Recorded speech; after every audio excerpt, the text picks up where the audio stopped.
and a very warm welcome to the Gold Coast in Queensland, Australia. Over 50 kilometres of beautiful beaches, sun, sea and surf. And next year, it's the host city for the 21st Commonwealth Games.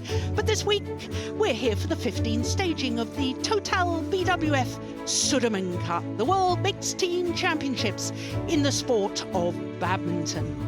27 countries from across the globe have gathered here at the Gold Coast Sports and Leisure Centre for this prestigious event. Those 27 teams have been divided, according to their players' world rankings, into 3 groups or divisions, with the top 12 nations all in Group 1. Those 3 groups are then subdivided further, 4 subgroups in Group 1, with Groups 2 and 3 comprising of just 2 subgroups each. Over the first 4 days of competition, it's the group round-robin stage, where every team plays every other team within their subgroup. Groups 2 and 3 then have their playoffs to determine the final placings within those groups, with the Group 3 final on Thursday and the Group 2 final on Friday. For the 12 teams in Group 1, it's only the top 2 teams from each subgroup who will progress through to the quarter-final knockout stage to be played on Thursday and Friday. Then it's semi-finals on Saturday before the final on Sunday, when the magnificent Sudirman Cup will be presented to the winning nation. So Group 1 is divided into 4 groups of 3 teams. Only 3 different countries have ever won this competition: China, the defending champions, Korea and Indonesia. And as you can see, those 3 countries have all been drawn in separate groups. So with today being the 3rd day of competition, it means some of the ties are crucial, as they will decide which teams progress to the knockout stage and which are eliminated. This afternoon, Malaysia, semi-finalists in 2009, beat Germany 5-love. And so the European team, having now lost both their ties, are eliminated from this year's competition. This evening, we have Indonesia, the first ever winners of the Sudirman Cup back in 1989, against India. India lost to the number 2 seeds Denmark yesterday, so it's a must-win situation for India. They have to win this evening to have any chance of progressing further. Indonesia's real strength lies in the doubles disciplines, but they also have some very talented young singles players who are more than capable of springing some surprises. By contrast, it's the singles players who are the star names in the India squad, led by Olympic silver medalist Pusarla Sindhu in the women's singles. Now, each tie in the Sudirman Cup competition comprises of 5 matches, 1 of each discipline. And this evening we're starting with mixed doubles, and the Olympic champion Tontowi Ahmad, his mixed doubles partner from the Olympic Games, is injured. She's not here, so this evening she's playing with Widjaja. They're up against Rankireddy and Ponnappa. Then it's men's singles, and the 19-year-old Jonatan Christie is up against the former world number 3 Srikanth Kidambi. Then we've got the world number 1s in the men's doubles, Gideon and Sukamuljo, up against Rankireddy and Reddy. Then it's women's singles, and another Indonesian youngster, Fitriani, is only 18 years of age. She's up against the Olympic silver medalist Pusarla Sindhu. And I wouldn't be at all surprised if the entire tie comes down to the 5th and final match, the women's doubles, Haris and Putri against Ponnappa and Reddy. So both teams, I am quite certain, will realise the significance of this tie. As I was saying, it is a must-win situation for India. They cannot progress if they don't win tonight's tie.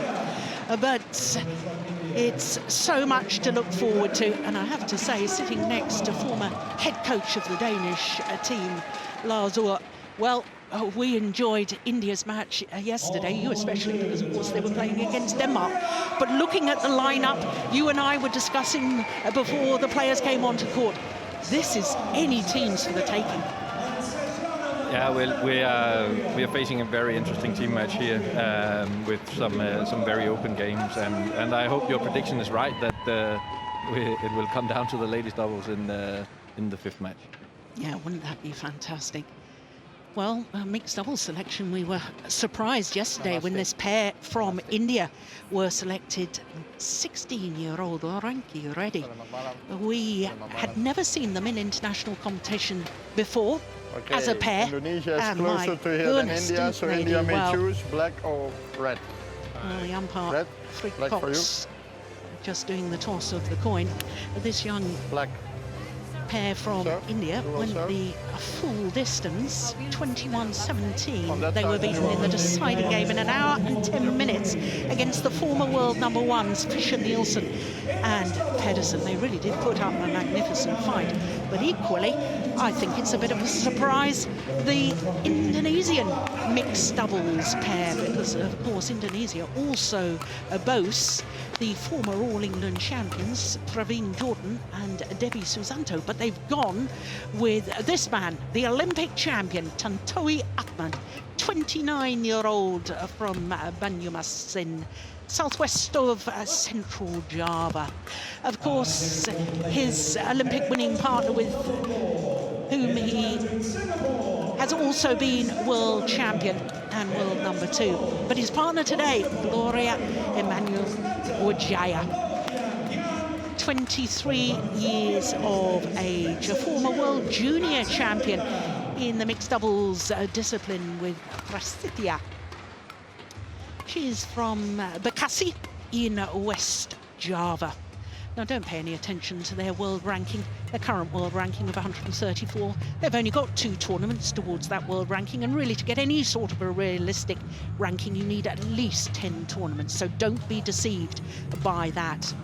Now, it's difficult to believe that this is such a young man. Rankireddy, 16-year-old, he played with such maturity in the match against Fischer Nielsen and Pedersen. My goodness, going the full distance against former world number ones and Olympic bronze medalists from 2012. He was outstanding. Satwiksairaj, Rankireddy, I was going to say a star of the future. He's already a star after yesterday's match. And he's playing with the very experienced Ashwini Ponnappa, 27 years of age, born in Bangalore, formerly known as Bangalore. She is a World Championship medalist in the women's doubles. That was back in 2011 at Wembley in London with Jwala Gutta. And she is playing a big role in India's campaign. 2 matches yesterday and 2 matches in tonight's encounter. Frick Cox from the Netherlands, Ivo Kassel from Switzerland is our service judge. And Lars, just before the players get underway, quickly give me your thoughts on this selection by Indonesia, not going with the recognised pair of Jordan and Susanto. No, that is a surprise to me as well. And what we don't know is the state of Jordan and Debbie. There might be some injury involved. Or we don't know as well the level of Ahmad and Widjaja. Maybe they have produced very well in training. Satwiksairaj, Rankireddy, and Ashwini, Ponnappa. Indonesia to serve, Gloria Emanuelle Widjaja to Satwiksairaj, Rankireddy. Level, play. So the first match, oh my goodness, that's an ominous start, isn't it? Service over. Service fault called on Widjaja. Very first point of the tie.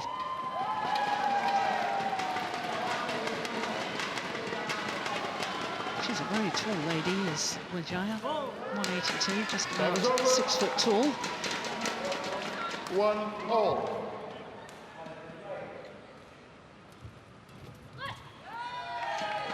It's just picking up on the points you were making, Lars, before this match got underway. We don't really know a lot about this Indonesian pair as a pair. We do know that earlier this year they reached the semi-final in the Malaysian Grand Prix Gold, their first ever tournament together. They then played the week after the All England Championships at in Basel in Switzerland at the Swiss Grand Prix Gold, and came through the qualifying before losing in the second round to the now world #1 pair of Cheng Chi-wei and Cheng Ching-Cheng. Don't shout before the line judge makes a decision. Okay. Yeah, quite right too. That can be perceived as trying to influence the line judge if you start celebrating before the call has been made.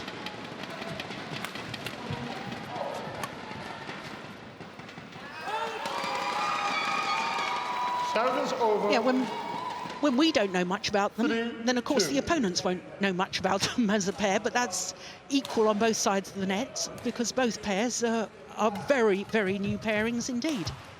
Yeah, that's true, but I'm sure the Indonesians have spent a lot of time watching the match, the Indian pairs match against the Danish yesterday, because they could get a lot of information out of that.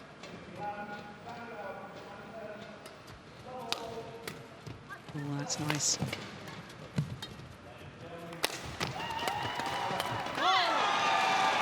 That's a pity from Ponnappa's point of view because she was in the right place at the right time. 4-3. But we can see the importance of this match. The opening of this first game has been there's been a lot of tension and a lot of mistakes actually.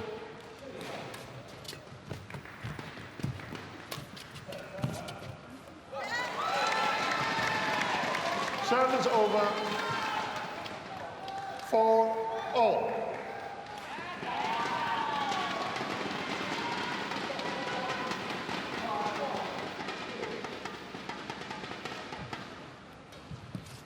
Out. Service error. Service over. It's understandable, I think, Lars, isn't it, that nerves would be jangling at the beginning of this match. Both teams must know how crucial this mixed doubles is and how crucial the overall tie is. I mean, if India don't win, they're on the plane back home. Yeah, exactly, and we have to remember that even though it's the third day of competition, it's still Indonesia's first match, so they haven't been on court apart from in practice, and that's something different, and that's actually an advantage for the Indian team.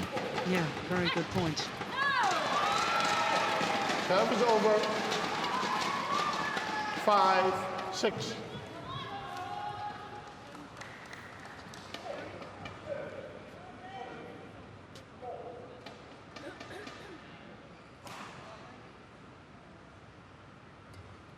It's a good serve.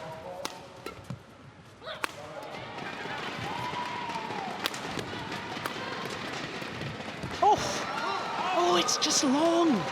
My goodness me. That totally deceived Tontowi, Ahmad. He was going forward. Yeah, it was a very surprising shot. Be quiet before the line just makes a call. He sees then that Ahmad is moving forward, and then he tries to lift it over him. Very well done, only he gave it a little bit too much power.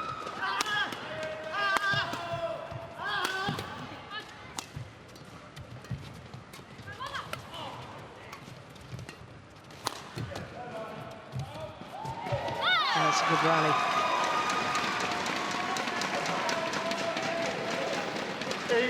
8-5.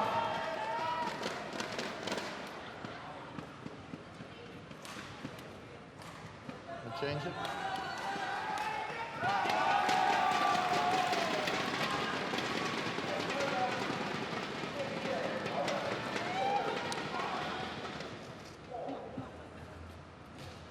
Play.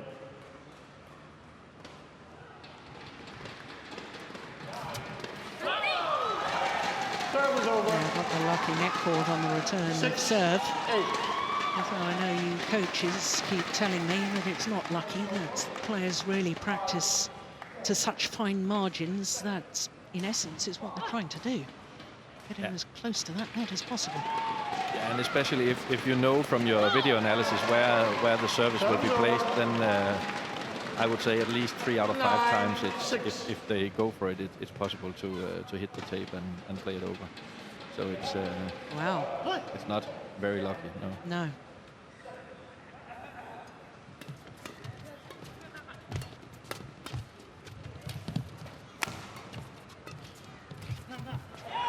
Got in a bit of a muddle there.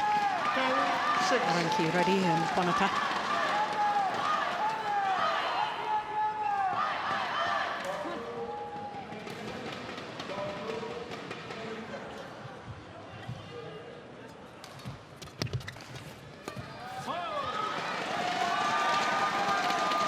over.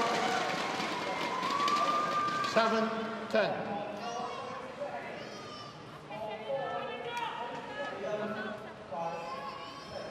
Ashwini, play.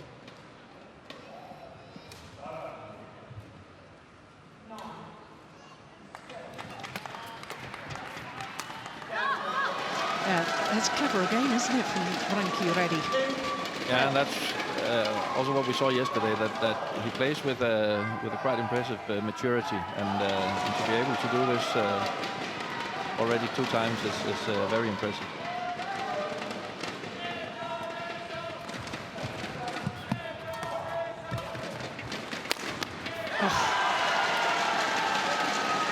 Yeah, his power player isn't too shabby either, is it?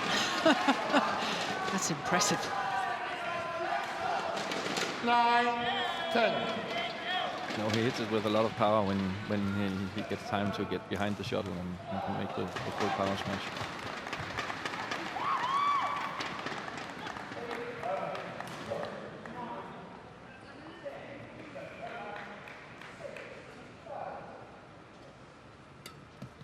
Good flick serve. Yeah. Back level. 4 straight points and it's 10 all. No call is no fall. Play on. Yeah, well, a little appeal there from Tontowi Ahmad, but he thought that the serve may have been a fault, and the umpire is quite right. If it's not called by the service judge, then it's not a fault. We can all have our opinions, but we've got to play to the rules of the officials. Or the rules, I should say, the interpretation of the rules by the officials. So it is, in fact, Indonesia who have the narrowest of possible advantages here at the mid-game interval. There's 1 point in it.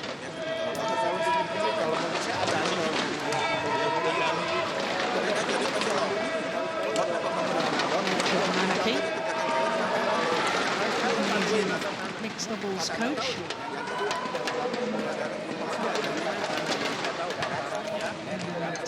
Fernldi. Court 1, 20 seconds. Court 1, 20 seconds. Thank you, Putri. Tackling her. Malaysian men's doubles player, now the head doubles coach for the Indian team. He must be pretty happy with his doubles player's performance yesterday, and of course he'll be hoping for a similar thing today, only a different result at the end of each of the doubles matches. Play. Yeah, definitely, they played a very good team match yesterday, all the doubles. And I'm sure he will be pleased with as well that the Indian pair has succeeded in involving Widjaja a little more in the last rallies before the interval, or mid-game interval, so, which gave them a little more initiative. That's where Tontowi Ahmad is so good. That return of serve where he hits it straight at his opponent. You can't get out of the way to give yourself the freedom to play a shot that's going to get past the net player. And Tontowi just waits for it. Oh, that's nice. Lovely change of pace from Ashwini Ponnappa.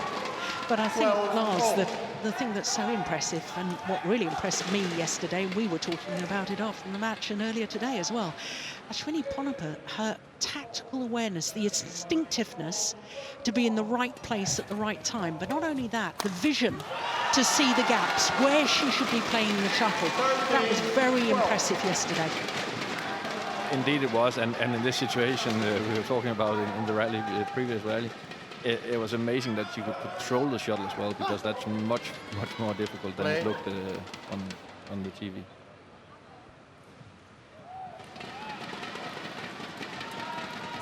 Yeah, he's waiting that time. Time is over. 13 all. but it's noticeable as well that it's 13 all before Ahmad is smashing a smash to the floor. I don't think I've ever seen that in any match before, because normally his attack is very strong, and that's all credit to the Indians who hasn't given him the opportunity until now.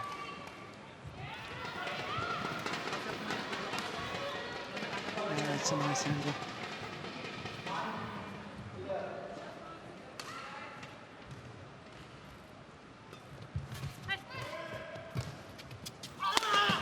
Oh, the defence. So is that. Brilliance. That was over. Why on earth haven't we seen Ashwini Ponnappa playing more mixed doubles in international competition? She played a few years ago, but then has been concentrating on her women's doubles, which I can see the rationale behind that. She was doing extremely well with Joala Gutta. That was over. 15-14. Tontowi. Yeah. What's the Get ready umpire to say? receive quicker. Okay. Yeah, he does take his time.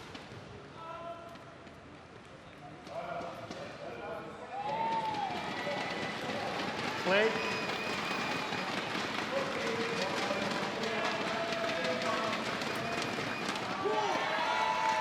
That's a nice idea. 16-14. There's a couple of times we've seen already in this match Ahmad really pulled out of position by the shuttle going deep into his forehand corner. What a brilliant serve. 17-14. That's fabulous. Yeah, that was a very, very good variation, and actually I thought it would be short because it hit the tape, but it had enough power to go all the way to the line.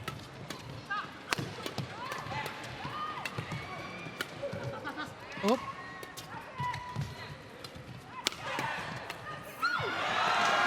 That was over. Well, a couple of times in that rally, the two Indonesians both going for the same shot. And that's a clear indication that they're not a regular partnership as yet. Look, there we go. Both went for it. Then both go to the net. Really quick. Yeah, and they are not comfortable. It's clearly within the Indians' tactics to move Tontowi Ahmad sideways. So when he plays a smash from the deep corner, then they're moving him to the other side. And that causes trouble on the Indonesian side. Play.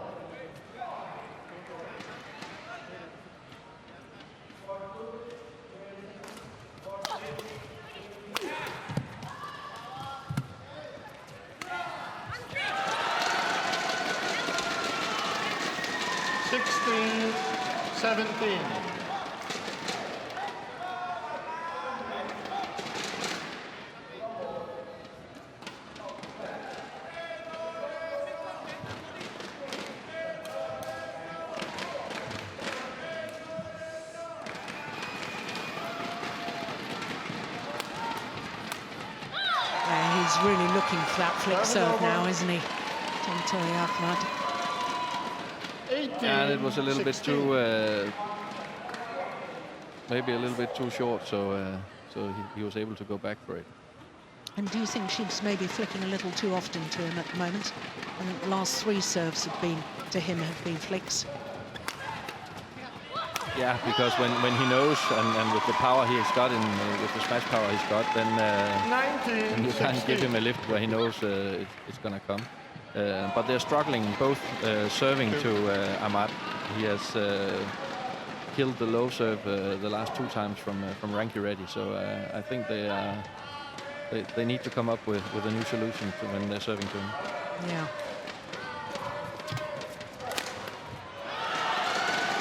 That was over. 17-19.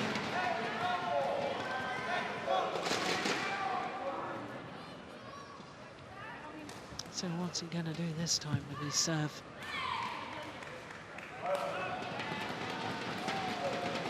Yeah, Wasn't such a good serve, was it? A little bit loose. That was over. And that's costly. Because it means that Indonesia now have 3 game point opportunities.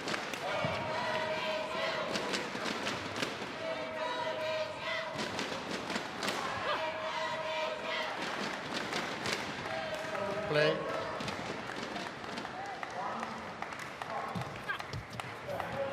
Oh, it's gone wide. Serve is over. 18-20.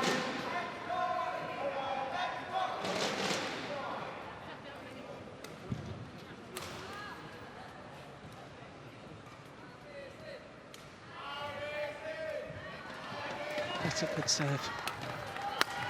Oh, even better smash, my goodness. 19-20. Now, smash straight down the line there. Played to perfection. So what's she going to do now? Will she flick again? Or will she have the courage to serve low?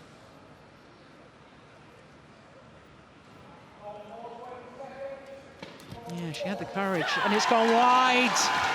It's 20 all. 3 game points have been saved. And very wisely, she moves the low serve a little bit towards Ahmad's left shoulder, so it's not in the center of the court as it was the previous one.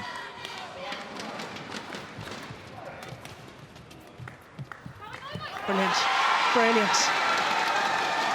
Wonderful change of pace, and once again, that instinctive awareness.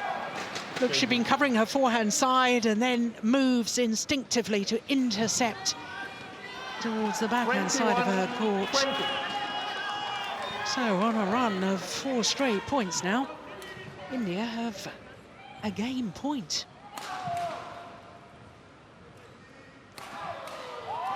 Oh, that's a shocker. That is a shocker serve, and completely mistimed by the Olympic champion.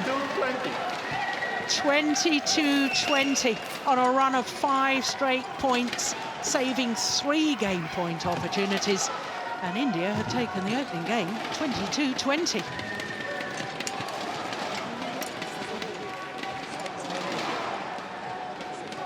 Well, that was absolutely extraordinary. Especially that last return of serve. If you one love yourself to him, you try to stop the hand.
Well, just seeing that game point again, that serve, which was a shocker. And a complete mistime on the return from Tontowi Ahmad. But as you pointed out, Lars, I mean, it was out wide again towards his left shoulder. It was not towards the tee, and that may be just enough to distract him a little. Anyway, what can Indonesia do now? Play.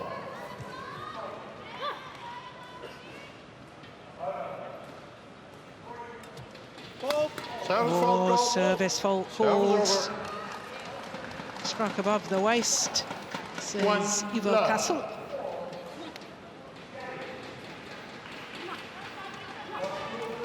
Is there anything you think, Lars, that was it just a lack of concentration in the end by the Indonesians? I mean, there were some brilliant points as well from India. You mustn't take that away from them.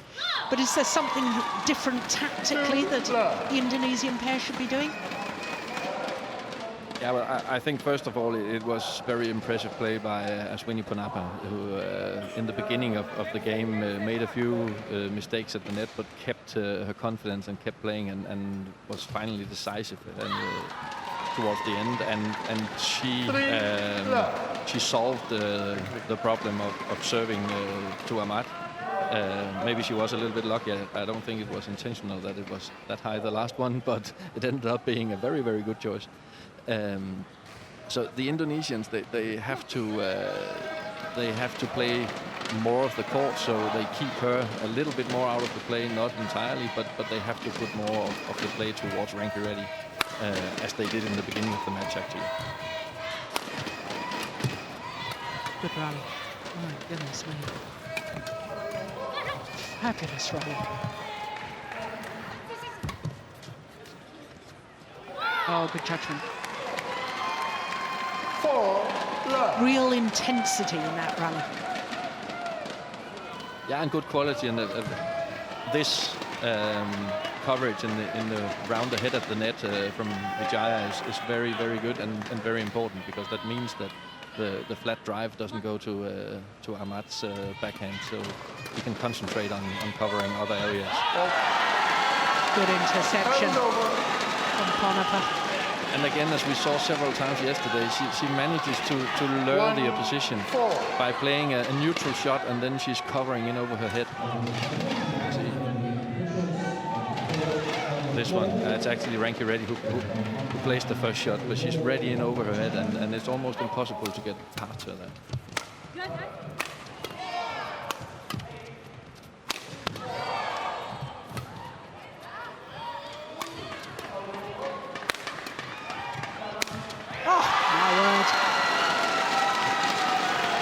I like that variation.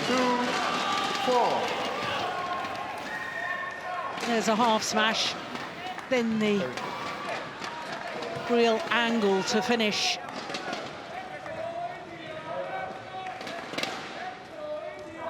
And where he yesterday in the beginning of the match started out trying to kill it the first time, then as you said, he's building up now and waiting for the opportunity to go with his angle smash towards the outside of the girl's side. 3-4, Ashwini. Ashwini. Oh, now what's the umpire saying now? In the direction of the opponent. Yeah, don't show your fist towards your opponent. That's seen as intimidation.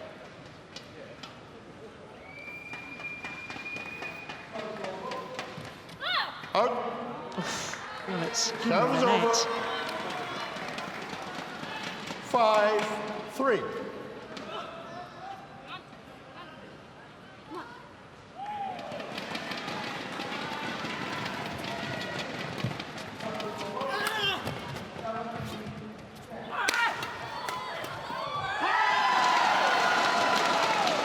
Serves over.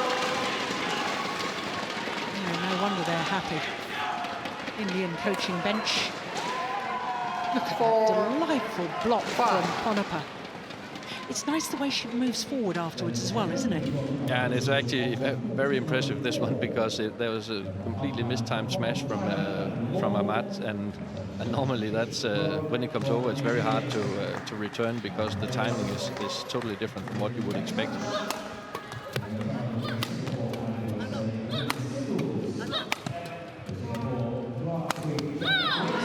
Time is over.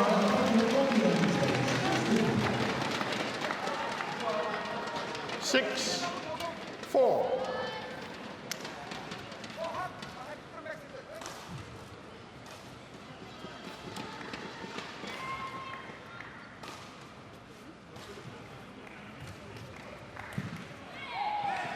Play.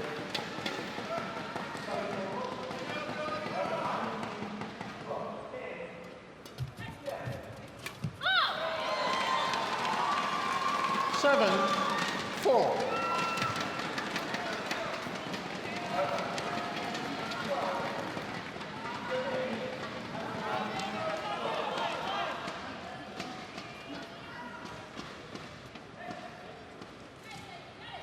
Service fault called. Service over. Service fault Too high. called. You know the signal, know the shuttle, too high. Yeah, struck above the waist. 5-7. Let's have another look. Ooh. Close.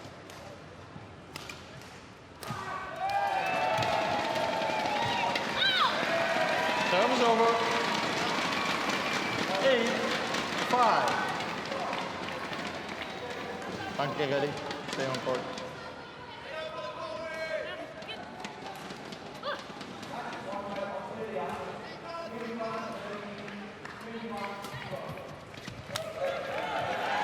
Service over.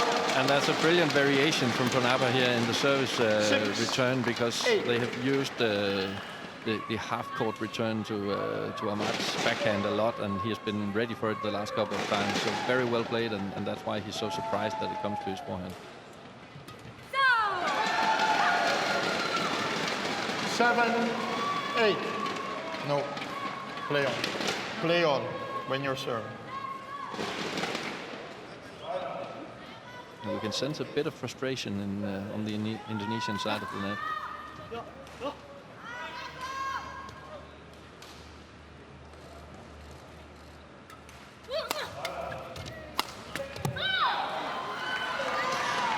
Just elaborate on that. Do you mean because they're snatching at shots or making bad decisions, or how are you interpreting that? Oh, it's more in between the rallies. They have a lot of interaction with the umpire in some quite clear decisions. Okay. You can disagree, but there's no need to. I mean, it won't help you to discuss it with him. No, exactly. Because clearly he doesn't want to go into discussion. Time's over. No. 8-9.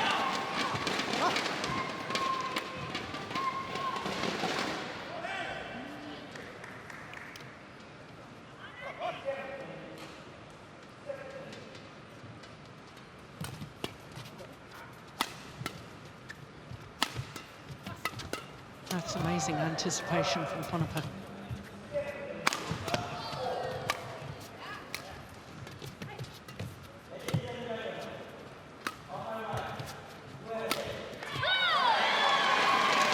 Time's over. That's clever.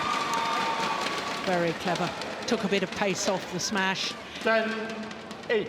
And it's the same achievement as what you were talking about a moment ago, Lars, that when he mishit one, Rankireddy.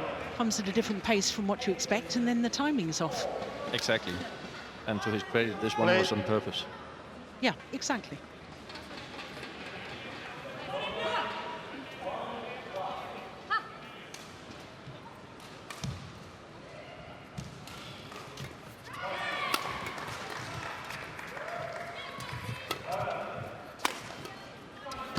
Right. Time is over. 9-10. Well, the most experienced player on court, Tontowi Ahmad, also the most successful player on court in international terms, looks the most nervous to me.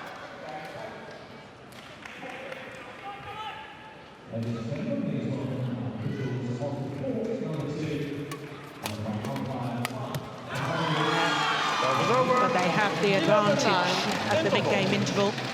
Mind you, they had an advantage in the opening game, didn't they? The opening game, it was just 1 point advantage. Here in the second, it's 2.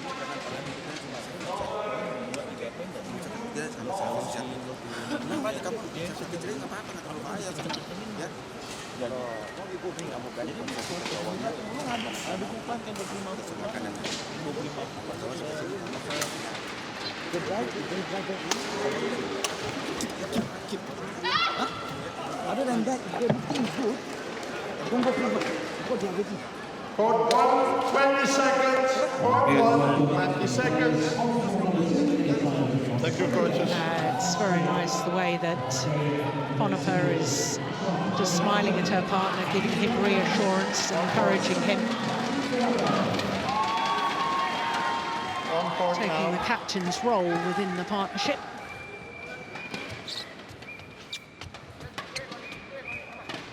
Eleven, 9. Gloria serving.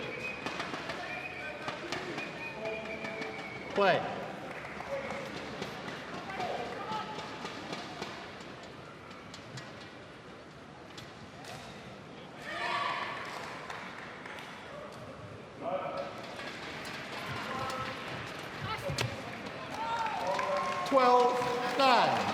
It was clever by the Indonesians. Does the front court player go for that, or do you leave it for the rear court player? That's always the dilemma. That's why it's so effective. Yeah, and Ashwini Ponnappa tried to make this very difficult block again that she was successful with in the first game, and missed it this time. Yep. Change.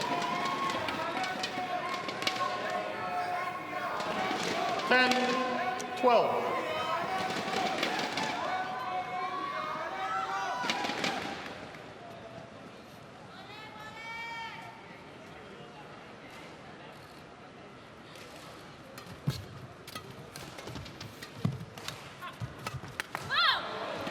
That was over.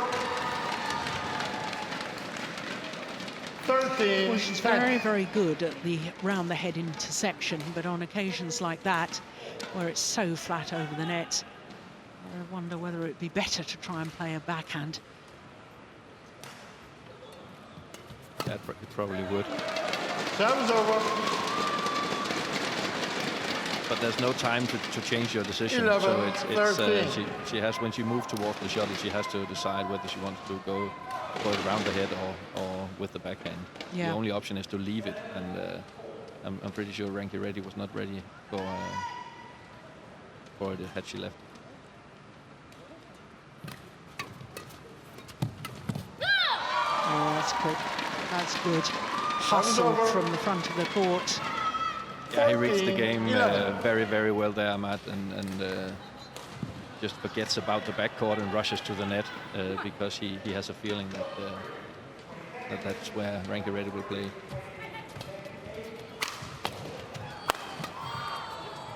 Oh, it's landed in. Good defense from Widjaja. 15-11. Yeah, and that's the second time that she's playing a counter-attack on this cross-court smash towards the outside of her. And that's very important for the match, because that's where Rankireddy was successful in the beginning, getting through the Indonesian defense. Stop walking off court after every rally. Stay on court.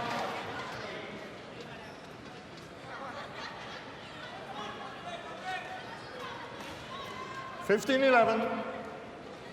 Play.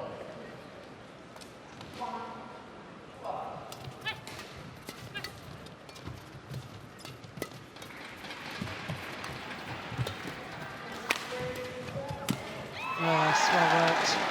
Oh, he's challenging that. Good gracious. Indonesia challenges called in. Well, it's the first challenge of this tie. Well, instinctively, I thought that was clearly in, but maybe I'm mistaken. Yes, so did I, but and maybe he didn't see where it landed, and then he just wants to check it. But we'll see. Here we go. What does Hawkeye say? Yeah, clearly, yeah. What an extraordinary challenge. With your theory on that, Lars. Oh, I just wanted to check if the system was up and running. One challenge remaining. Serve is over. 12-15. Play.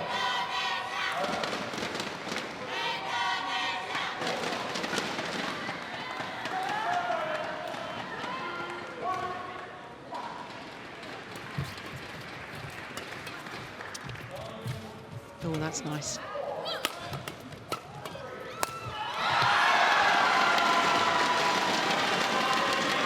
Now that's why I think he's nervous. And that's why I asked you about the irritation, snatching at shots. Yeah, and it's I think the Indonesians are actually playing better in most periods of the match, but they can't get away from the Indians point-wise, and that annoys them a bit.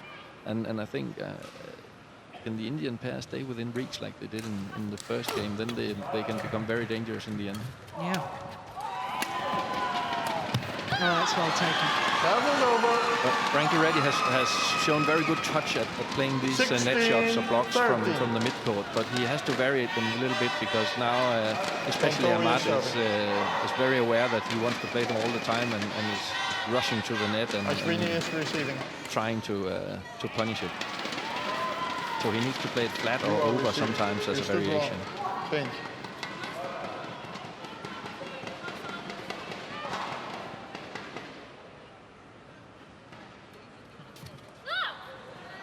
What 17, happened there? 13. Did she miss it, or did she think it was going short and left it? Looked most peculiar, didn't it? Yeah, I think maybe she was a little bit surprised about the placement of the service and then maybe hoped that it would be short. Ooh. Comes over. But Ahmad still doesn't get through with his attack, which is normally his strongest point, and that must annoy him. And all credit to the Indian defense, because it's not easy to, and they almost always they're almost always successful by playing it cross court, which is difficult.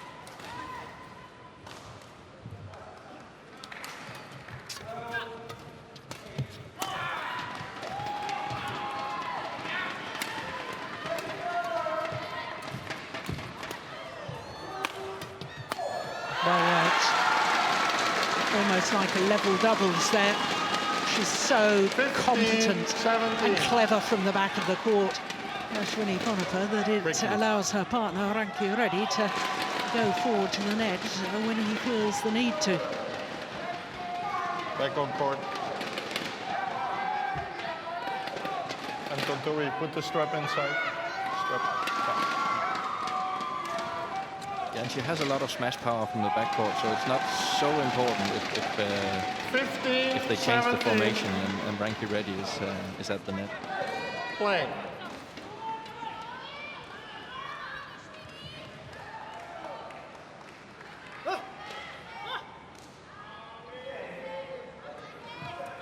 Out. Well, once again, just trying to angle that low serve, but this time making the error.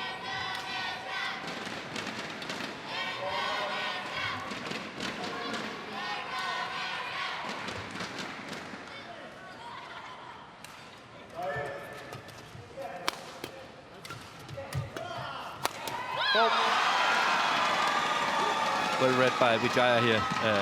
She can see that the shuttle is low on the opponent's side, and then she's rushing through the net. Hopefully we can see it here. Ponnappa is out of balance and not ready with her racket, and then she can only manage to block it to the net. 20. Game point. 15. So 5 game point opportunities to level this mixed doubles at 1 game apiece. Mind you, they had 3 game point opportunities in the first and couldn't convert.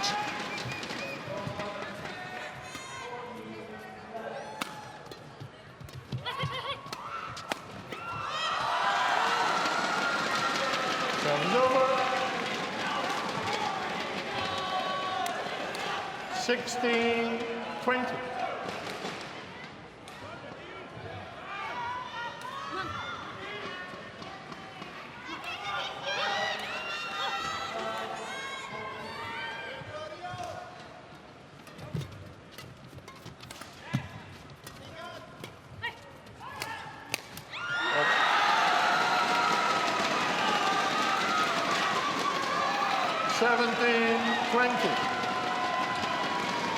Surely they can't do it again, can they? Save all these game points. But enjoy this shot here, where he plays it over with a vertical racket. That's a beautiful shot.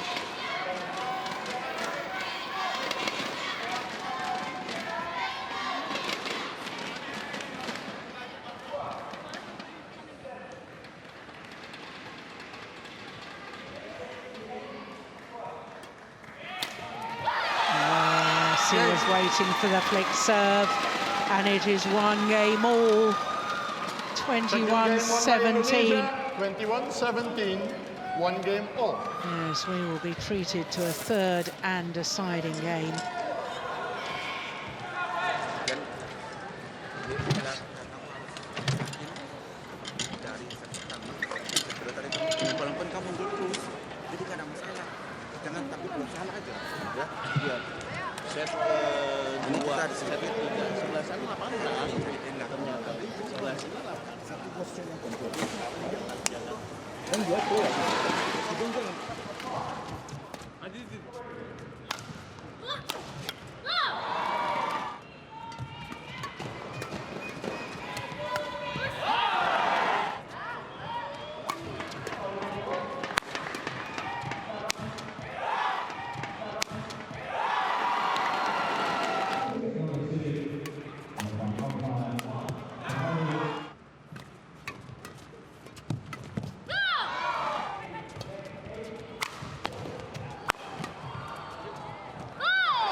Well, the umpire telling the players to return to court. Richard Manaki just using all of his allotted time, giving advice before he returns to his chair. Final game. Level. Play. So, third and deciding game.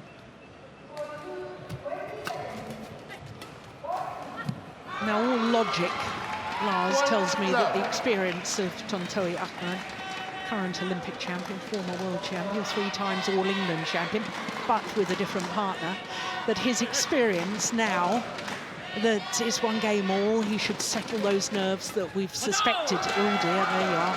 Perhaps not settled the nerves quite yet, but one would expect him now to make the difference within the match. And taking into consideration that the Rankireddy, the male Indian player, is very inexperienced and young, and Ponnappa didn't play so well towards the end of the second game. I think the Indians need a good start on this third game in order to be in contention for the win. That's another very nervous shot from Tontowi Ahmad.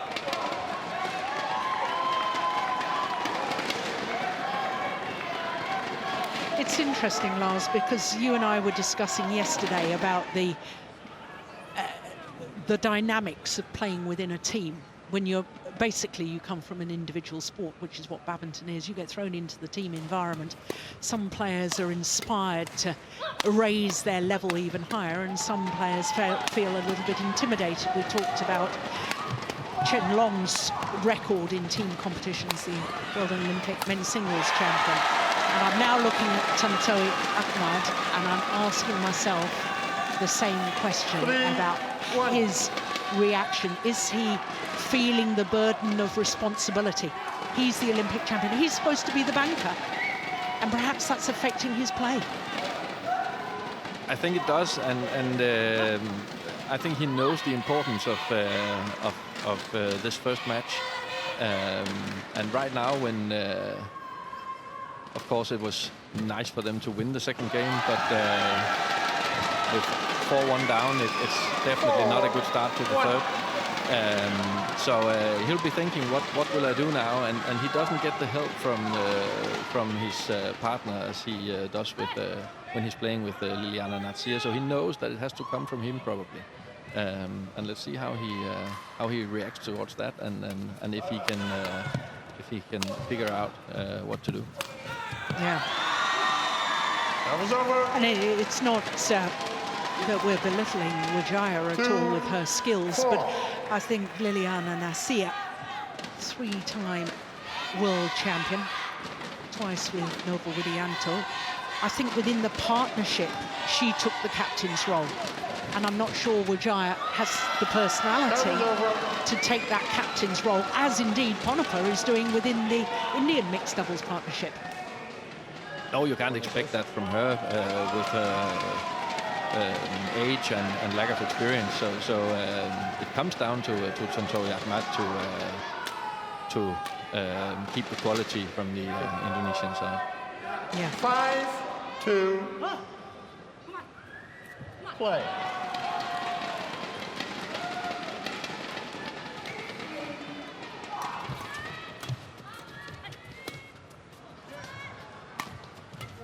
Well, she may have missed it, but I think she was right to go for it. What do you think? 3. Yeah, she was right. She read that it was going to come this way over her around the head side. But Ahmad has been successful in playing her actually stronger side a few times and forced her to miss it. So he's done well there. Oh, he's done it again. That's what you were mentioning earlier in the match about holding and pushing deep into those back corners of Tontowi Ahmad. Yeah, exactly. And now it might sound as if we think the Indonesian pair is not performing well, and that's the reason why the Indian pair are still in it. I think we must realize that it's a very, very strong performance from the Indian players here. Yeah, I concur. Yeah, that's good. Nicely played from Tontowi Ahmad. Yeah, and in my mind, he has to keep making these rushes to the net and taking some initiative in this area of the court as well. And he's got a strong and tall partner, so she can hit smashes as well. So it's not a problem if he plays a little bit of doubles and takes the net player role as well.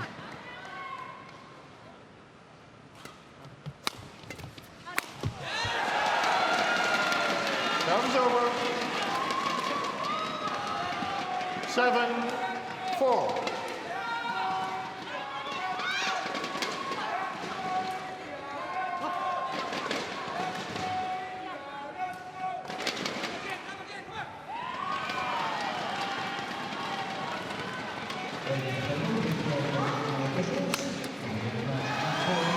That was over.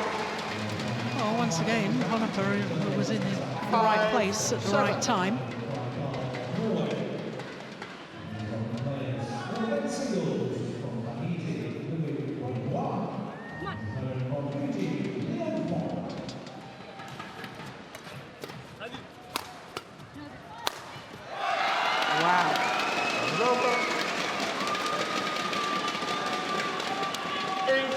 I'm very impressed with the way Rankireddy is still looking very loose and relaxed and making almost all the time very good tactical choices as well.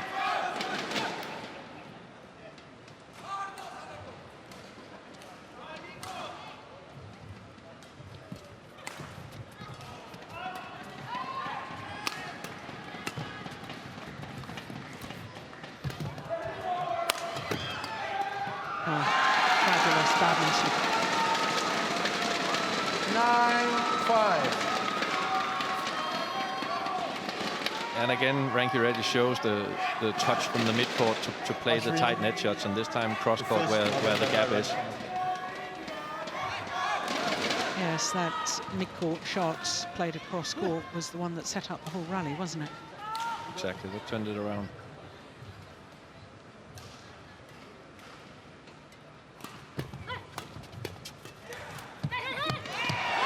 And again, that is impressive. 10-5.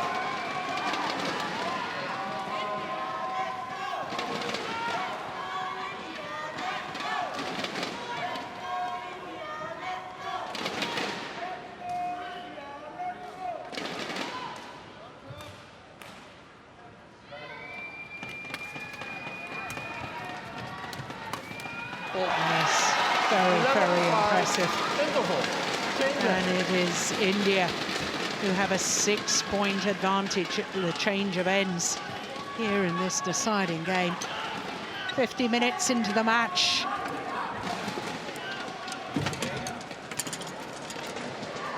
Well, makes me wonder even more about the selection and Praveen Jordan and Debbie Susanto sitting on the sidelines. But Lars, as we were saying, we don't know the background. We don't, one of them might be injured, one of them might be ill. And we can all be wise after the event, can't we? Court 1, 20 seconds. Court 1, 20 seconds. Thank you, coaches. Thank you, coach. Well, it's all very fascinating. On court. And the strap.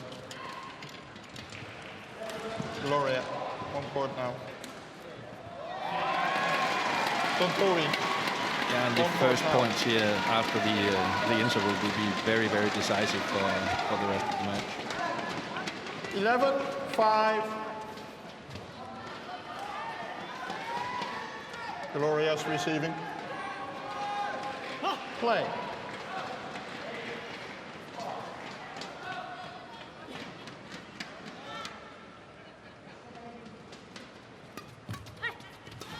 That was a lovely block.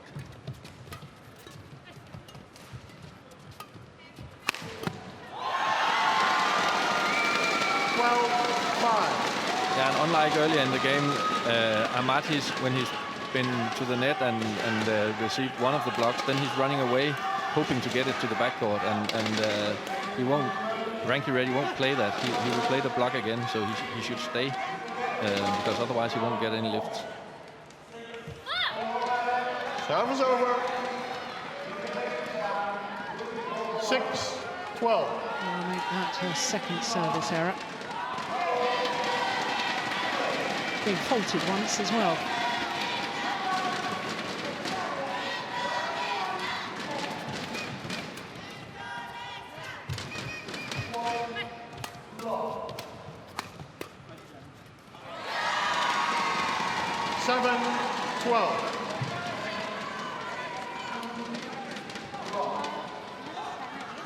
Sorry? Can I retie my shoelace?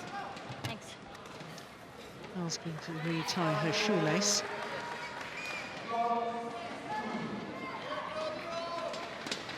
This is where I think if you're an Indian fan, you might be feeling a little bit nervous because the Indian pair appeared to be on a roll. The last thing you want to do is to disturb that flow of points. One side and the other. No, but I think actually she might feel Ashwini Ponnappa a little bit of tension. It's Rankireddy who has kept them in the game in the last few rallies. So I think maybe she needed a break.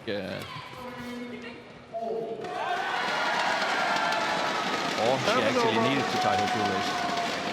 Yeah. 13-7. Yeah, clearly long.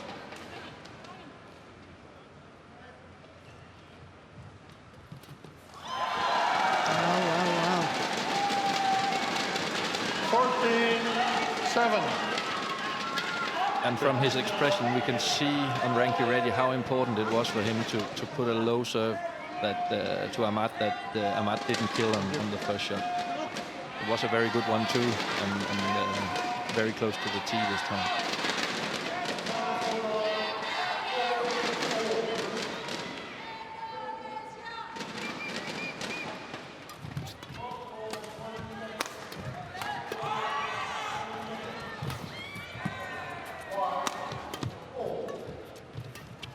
Let's go wide. 15-7. With a little bit of sideways drift. Not enough to bring it back in.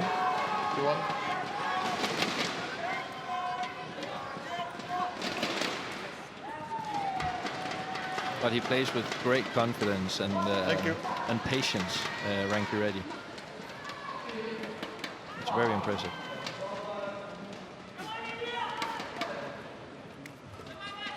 (15-7).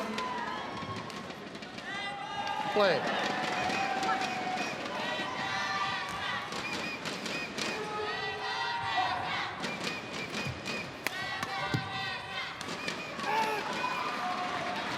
Serve is over.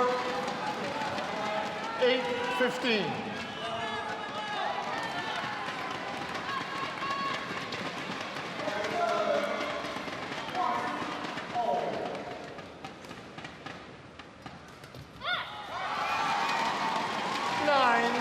You're right, Lars. I think Ponnappa, maybe the enormity of what they might be able to achieve has just hit her, because she has made in the last few minutes one or two unforced errors.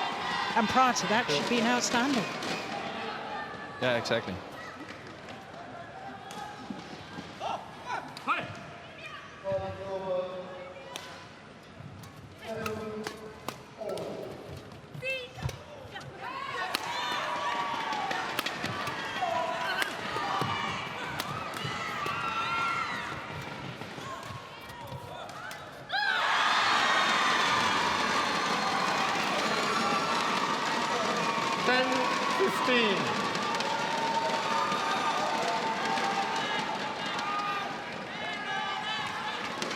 But it still doesn't seem to affect Rankireddy's play.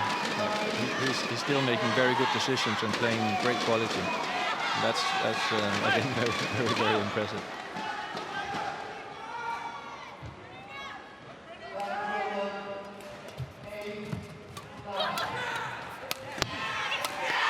Well played by the Indonesian pair. I wonder though, Lars, sometimes when youngsters, I know you've got young children, they don't have fear. Because they don't realise how things can go badly wrong. And I'm wondering whether Rankireddy is the exuberance of youth. And therefore he's just loving every minute of this. He's not expected to win and he can play with uninhibited freedom. Yeah, you could be right in that perception. Just right. And the Indonesians are clawing their way back. 12-15. Yeah, and Tontowi Ahmad, in the last 3 rallies, he has charged the net and he has looked for the blocks from Rankireddy. And that's the main reason why the Indonesians are on their way back now.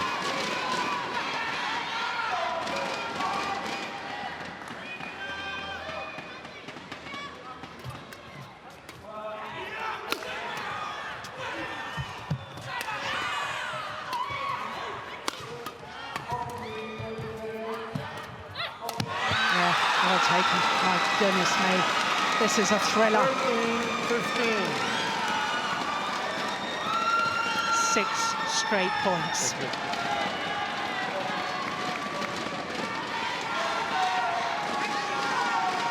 Thank you.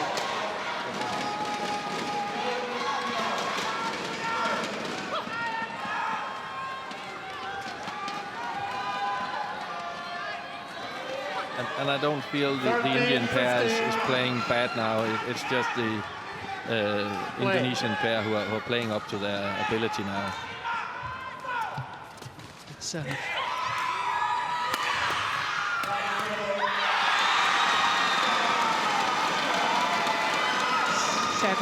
straight points. 14-15. And just 1 point the deficit.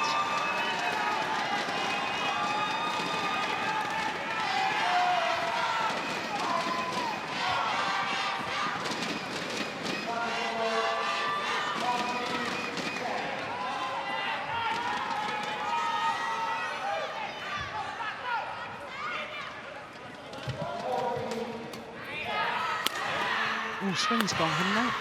Maybe not.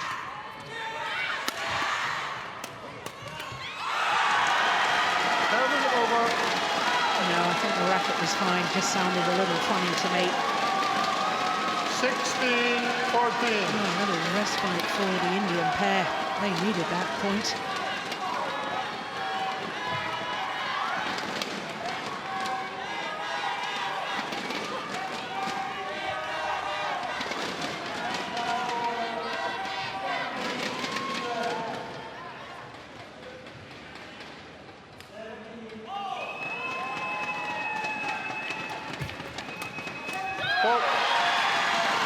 Service over.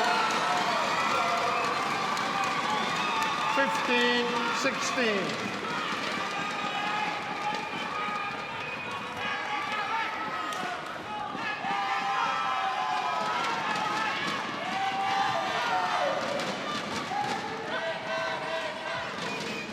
Play.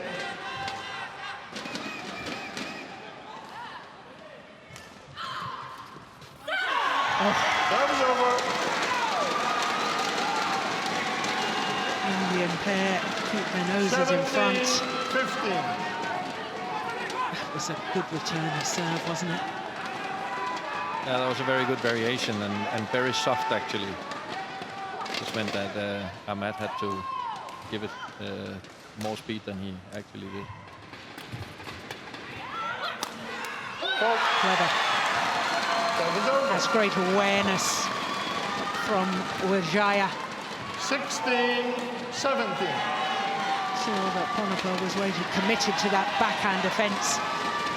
Just angled it down her forehand side. Look at that, clever.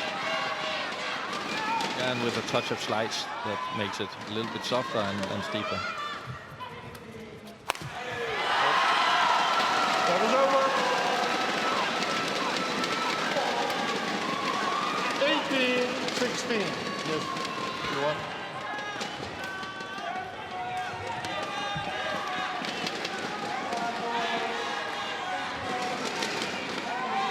On court.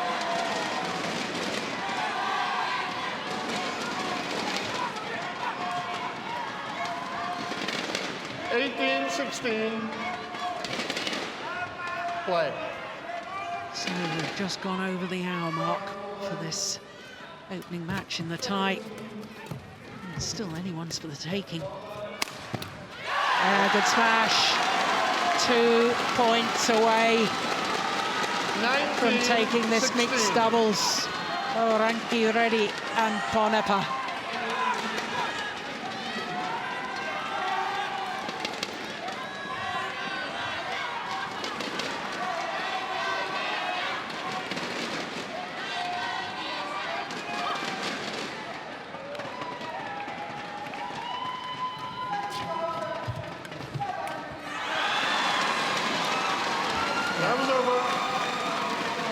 Well played, Widjaja. 17-19. And neither side wants to give away a smash opportunity right now. So if there is a chance to block it to the net or the front court, they take that one.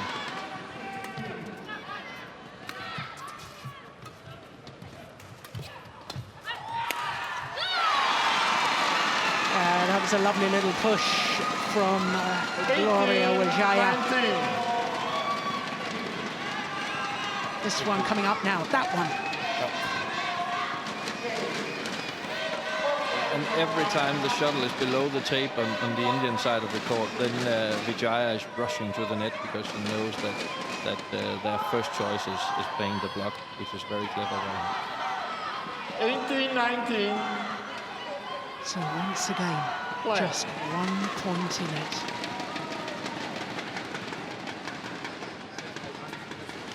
And you should move your position so you can see.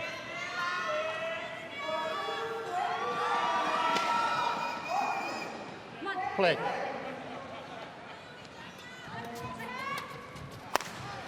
Yeah, finds his mark. Time's over. Satwiksairaj, Rankireddy 20. has Match point. played 18. with such maturity. And that smash brings India to match point opportunities.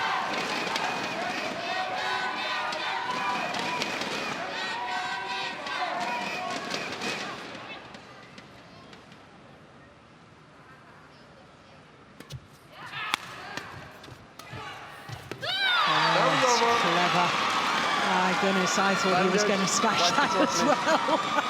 Clever drop shot. 1 match point well saved. Thank you. Back on court, guys. Would for sure be tempting to hit it as hard as you can.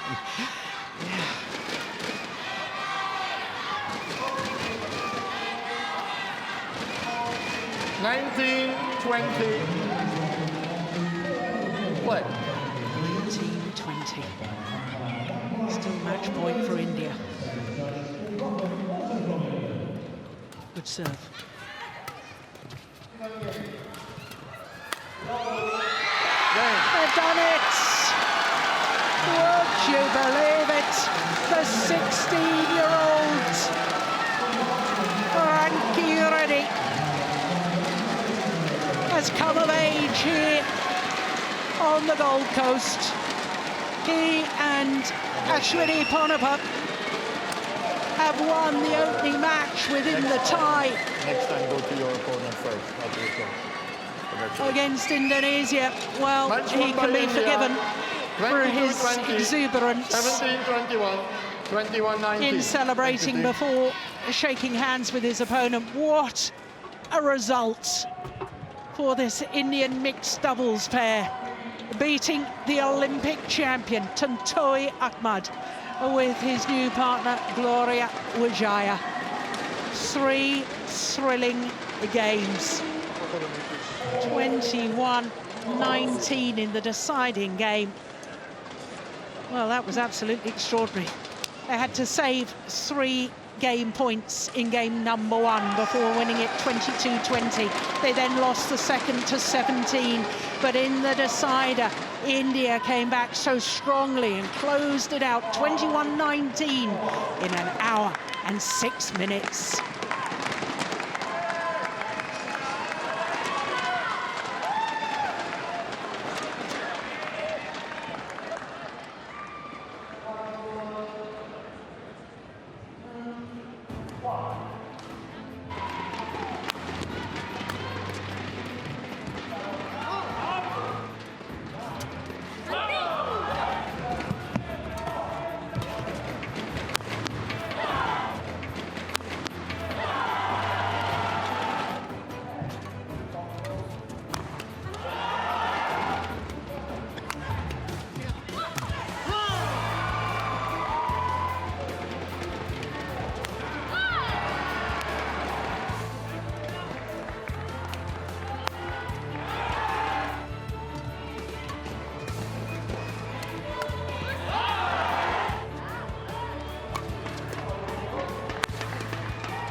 Well, it really is beautiful here on the Gold Coast. And I know some of the badminton players have been enjoying the sights and sounds. The fans are enjoying the badminton this evening, that's for sure. Well, India 1-love up in the tie. Next on court is the former world number 3 Srikanth Kidambi against Indonesian's Jonatan, Christie. Well, as the players wait to come onto court, let's just remind ourselves that on paper India are the favourites in the 2 singles disciplines, because as I was saying, this man, second of the 2 players coming onto court, Srikanth Kidambi, former world number 3, winner of 2 Super Series titles. This man, Jonatan Christie, well, he's a huge star in the making, but he is only 19 years of age. Former world junior #1, Jonatan Christie, and of course in the second singles of the day, which is the women's singles, there's the Olympic silver medalist, Pusarla Sindhu. So that mixed doubles in the first match of the tie may prove very, very decisive.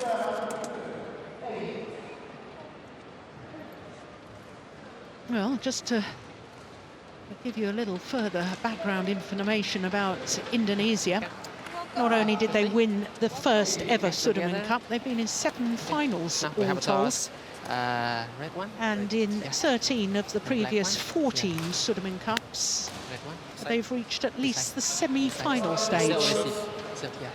Now, I don't wish to jump ahead of myself, but if they were to lose to India this evening and then not manage to beat the #2 seeds Denmark, they wouldn't make it out of the group, and that would be the first time ever. My goodness me, the significance of that mixed doubles victory by India begins to sink in. But let's not get ahead of ourselves, because I know that Jonatan Christie is a huge talent. He's had big victories in his young career so far, the 19-year-old, who has been as high as 19. He beat Lindan, the 2-time former Olympic champion and 5-time world champion, in the second round of his home Super Series event last year. So if he can beat players like that, he's dangerous to anyone that he plays against. Well, his opponents, Srikanth Kidambi, is 24 years of age, and their confirmation that he has been as high as 3, but extraordinary at the moment, he is actually only the 3rd highest ranked player from his country on the world rankings. Now, Widjaja played yesterday against Denmark for India and lost to Victor Axelsen, and perhaps that loss yesterday was partly why this selection. And perhaps it's the head-to-head that is partly the selection, because Srikanth Kidambi, the last time that these two players met, which was in the first round of the Malaysian Grand Prix Gold last year, it was the Indian player who won in 35 minutes, as you saw in 2 straight games, 21-16, 21-15. As we look at our court officials, Mai Yen from Vietnam and Kelly Hoare from Australia will be the service judge. But just to go back on my point that Kidambi is only the 3rd highest ranked player. Fitriani, the recent winner of the Singapore Super Series, who beat the man on court, Srikanth Kidambi, in the final, first all-Indian men's singles final at any Super Series event ever, is the 2nd highest rank, and he's not even in the squad here on the Gold Coast.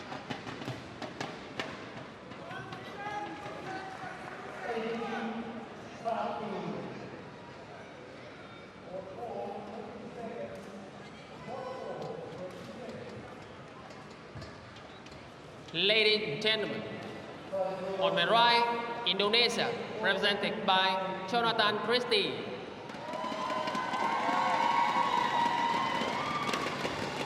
And on my left, India, represented by Kidambi Srikanth. India deserves level play. So the men's singles gets underway. India 1-love up in the tie after the mixed doubles. And Lars, just picking up on the point on the selection for India, Widjaja, I mentioned, lost to Victor Axelsen yesterday. Perhaps it was the manner of the loss, 21-12, 21-7 in just 27 minutes, that contributed to the selection. But in many people's eyes, Srikanth Kidambi, having won 2 Super Series titles in the past, he's been in 3 finals in total, coming back from injury, coming back into form, many people would see him as the natural selection anyway. Yeah, that's true, and maybe the idea has been that to play either play in one match in the group and then you're wiser. But we don't know that. HHARM had a quite good record against Axelsen yesterday. That could be the reason why they picked him there. But I'm pretty sure that the way they saw him play against Axelsen with virtually no chance would make it very, very hard to select him today. Yeah. 2-all. But that all sounds a little harsh to me, as if we're a little bit critical of AJ Jairam, and I certainly didn't mean to come across like that, because I think that Victor Axelsen was just so dominant yesterday. Quite frankly, I think any player that India had selected, I think Victor was playing so well, he probably would have won. Probably, and that's a bit of the curse about playing for the team, because you know that there's in most of these teams there's a very, very strong player sitting in your discipline waiting outside, and if you don't perform, then the most likely solution is that you don't play the next day. Yeah. Well, that's the harsh reality of sport. Indeed it is.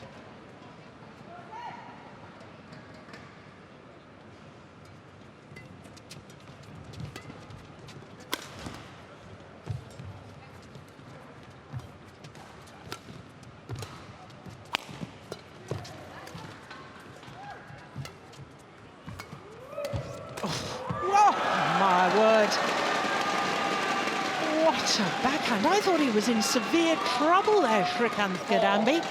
2. Because he's late there, isn't he, Lars? Yeah, he is, and we can see how both players are searching the front court in order to control the game. They both want to be on the offense. None of them are particularly comfortable playing in defense. So I think we will see this pattern throughout the match. Service over. 3-4.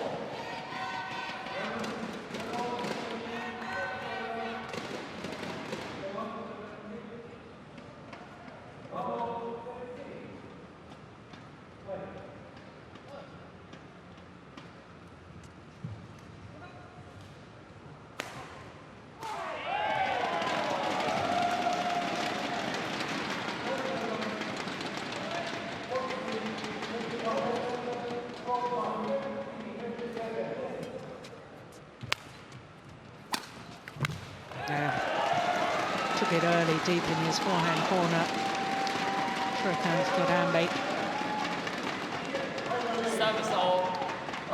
5-3. Real effort to reach up and take it as high as he possibly could.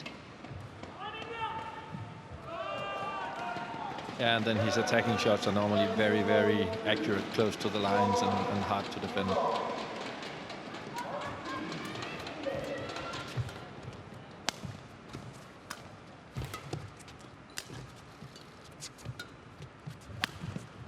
Just missed it. Well, we've talked about Srikanth being the third highest ranked men's singles player for India. 3. Actually, this man is the third highest ranked player from Indonesia on the men's singles world ranking at the moment, because Anthony Ginting is 23 and Tommy Sugiharto is 24, and as we saw earlier, Jonatan Christie is at 28. But the selection Service over. must be 6. about head-to-heads, I'm sure, and styles of play. And perhaps character as well, who you think will perform on the day, big occasion. Yeah, and to throw another one in the pot also, the form. So it's also about what you see in training, how the players feel, if they had a small injury lately or something like that. So it's a lot of information you put together, and then you go with your feeling, actually, your intuition, and select the team. Service Yeah. all. 5, And in 7. fact, I've been a little misleading, really, because Tommy Sugiarto isn't even in the squad. He's an independent player. He's been struggling with injuries of late, and he isn't even here. So, really, Jonatan Christie is the second highest ranked player from Indonesia in the men's singles here on the Gold Coast.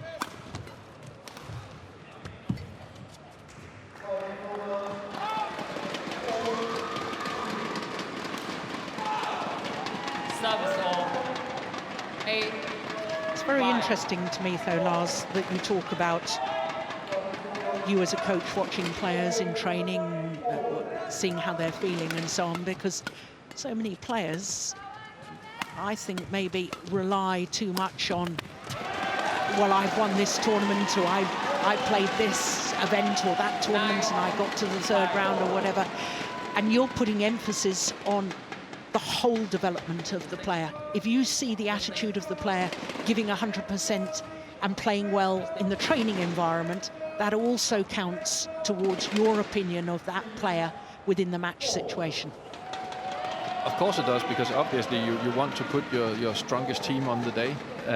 So you have to take everything into account, and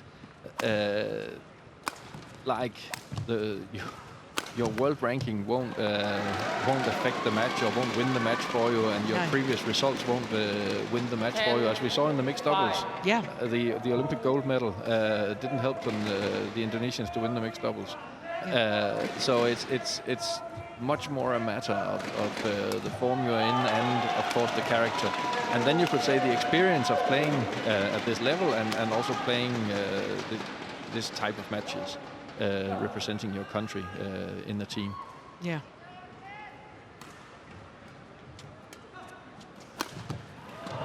That's nicely done. So a 6-point advantage for Srikanth Kidambi here at the mid-game interval of the opening game of the men's singles.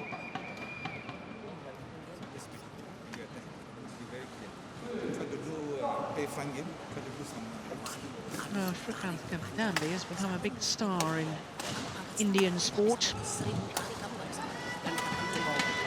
Film star, good looks, and success in the sporting arena.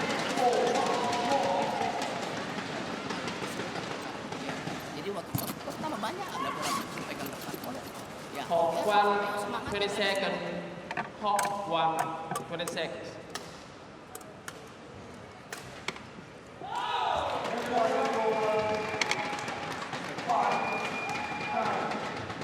So is there something tactically that Jonatan Christie should be trying to employ now, Lars, or is it just a question of settling the nerves and playing himself into the match?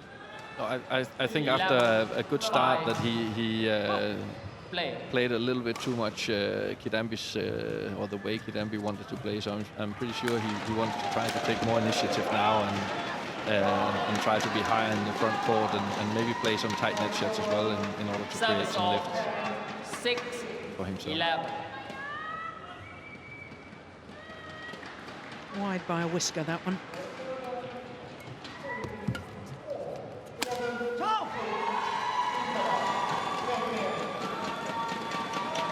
See how Kidambi is using a very deceptive shot, where he's using his entire body in the deception in order for Christie to receive it late and to get a lift for himself with smash opportunities.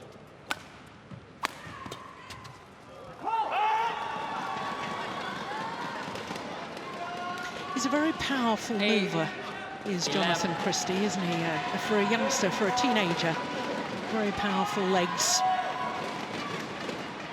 Yeah, he is a physically strong player and has a very good attack, but so far Kidambi has avoided that. That's absolutely delightful. Service all. 12. Again, deceptive, 8. and as we can see here, the next one very accurate. He just has a quick backswing with his racket that suggests that he would make a lift and then plays it short anyway.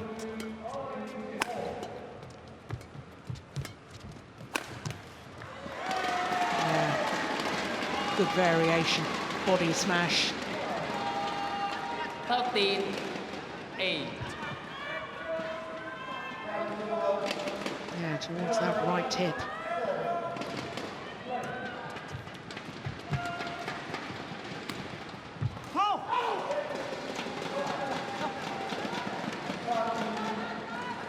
Service off.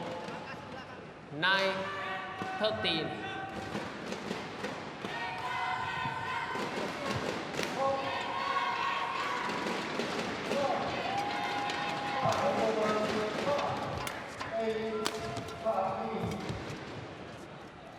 Too long.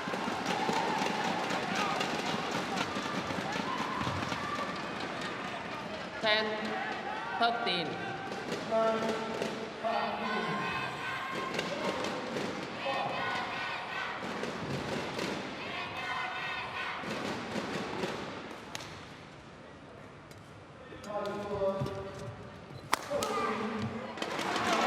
Let's use the body smash again. This time a little higher and aiming towards the right shoulder. 14-10. And Srikanth Kidambi has already shown a number of different attacking shots, and it just shows how skillful he is from the backcourt.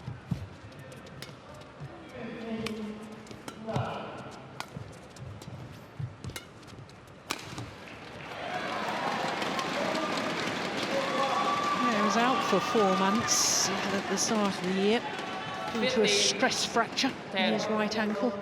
Srikanth. There's no wonder his world ranking has dropped down, but I mean, he really is, I think, a better player than his ranking suggests.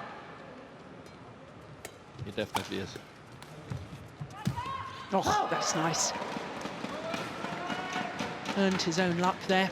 Service off. 11-15. And even though Christie hasn't managed to completely turn around the initiative, then he's still fighting more for the initiative and himself getting more attack chances, which is very important, like him. Now, the court's going to need to be mopped. 12-15. Every time a player dives like that, the perspiration on the body is left on the court surface, and then the court can become a little bit slippery. The last thing he wants, or anybody wants, is another injury. Well, Srikanth wants the shuttle change. Jonathan Christie says no.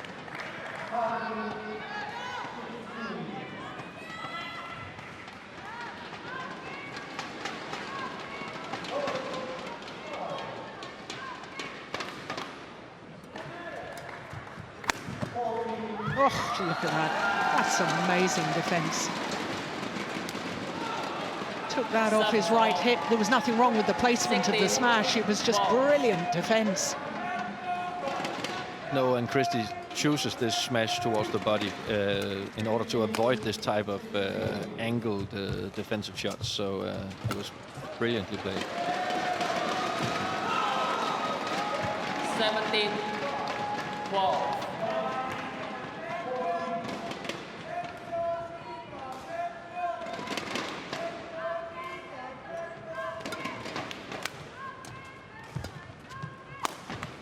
Missed it.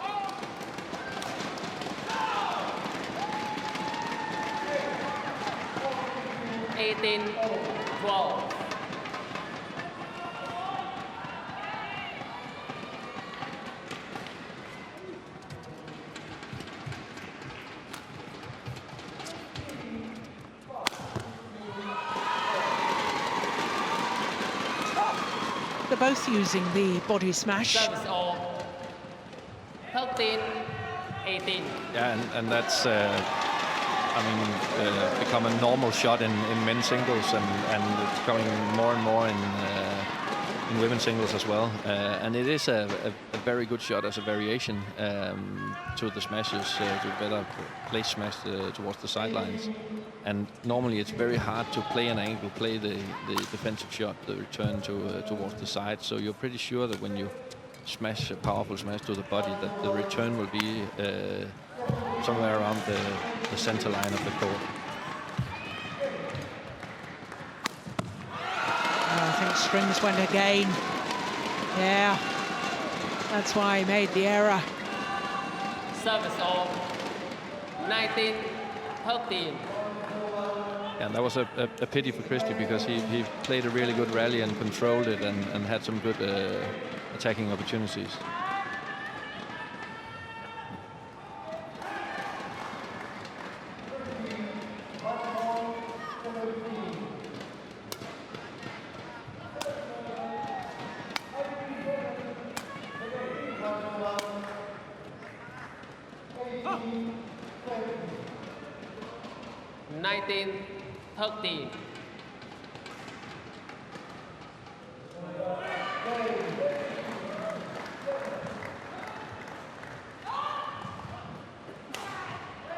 Points away from this opening game.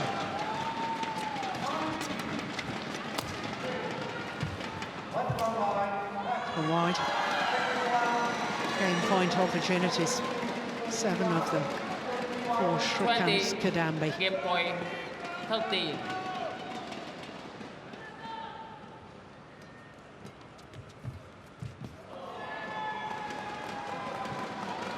Service of 14-20.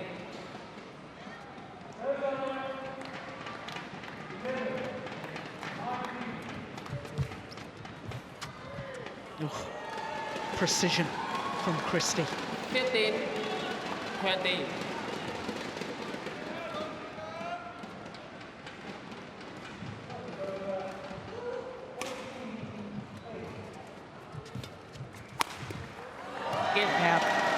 The body smash does the job once again from Srikanth Kidambi. 21-15 in 17 minutes.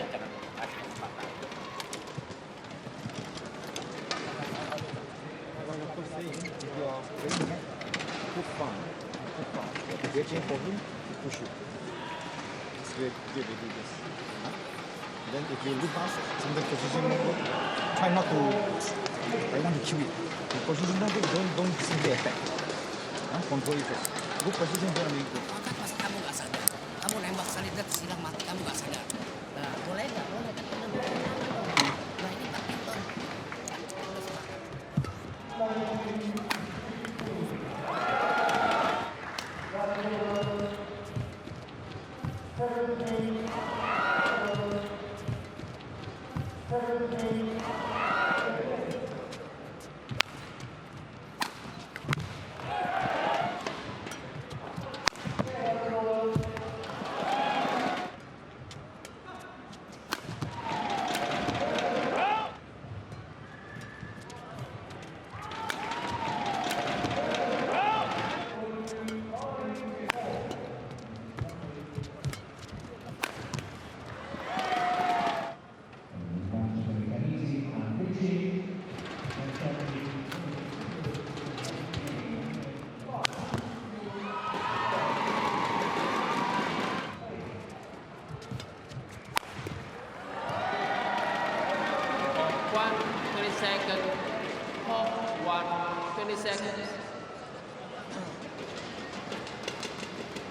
Yes, just wants to try out a new racket, Jonatan Christie.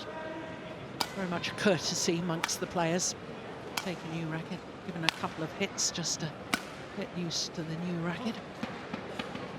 Second game, love ball, play.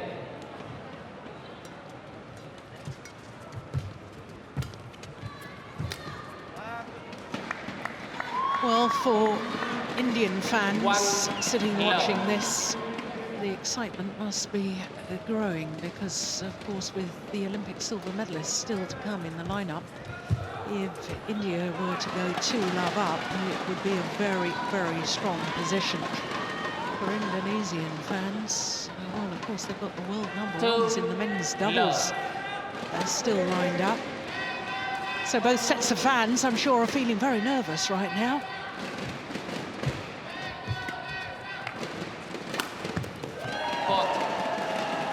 One set of fans excited, the others feeling a little worried. just emphasises, though, Lars, how important in these team competitions your teammates' performance in earlier matches within the tie, and obviously the first match of a tie tends to set the tone and set the whole feeling of elation or maybe even fear if your teammates have lost the opening match. It has such an effect on the overall tie. Yes, indeed it does, and it's normally you said, but the single matches should be played on their own, but you just can't take it out of the tie. It's the fact that it does affect the final result will also affect how you feel when going on court facing a match just like this one, where had the Indonesians won the mixed doubles, but then Christie could play fairly relaxed. Sure. But it's not relaxed. I see when I watch him here, he seems quite confused and tense actually. Yeah, I agree. Oh, finds the line. I'd challenge that. No. 7. Must have been well in. Low. Let's have another look at that. Yes, it was, indeed.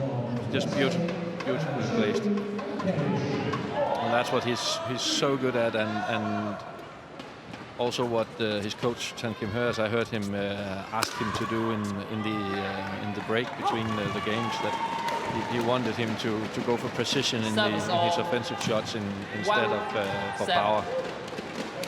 Despite the fact that he had a lot of success going with power for the body throughout the first game.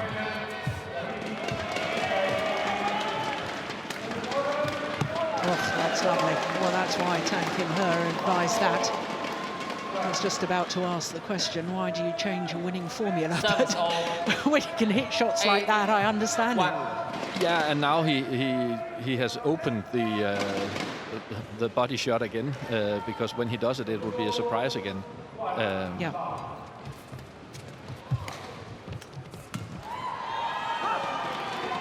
So it's actually very, very wise. Service all 2-8.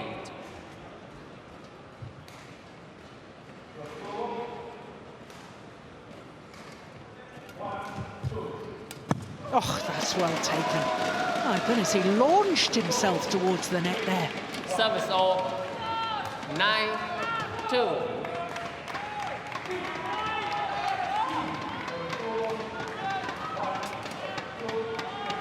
That's got long lot. Oh, it's called good. Challenge here. Yeah, challenge. First challenge of this men's singles. Indian challenge call in.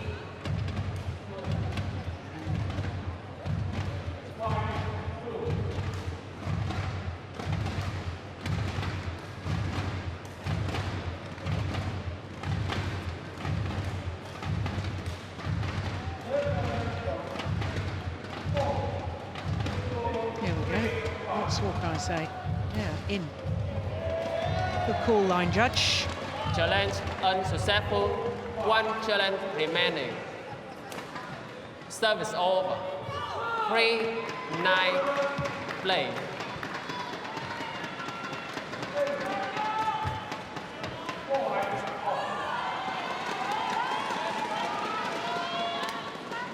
Do you get the sense that Jonatan Christie is beginning to challenge at the net a bit more? Yeah, he is, and he needs to, because the front court is vital for the outcome of this match. And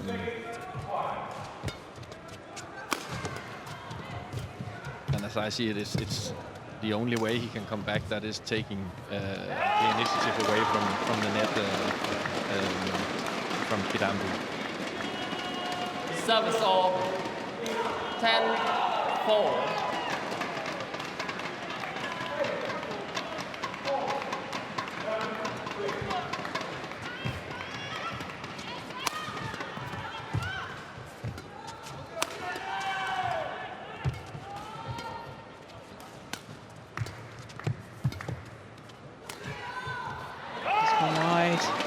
A little hop and a skip from Srikanth Kidambi. confident mood now. The game an 11-4 up.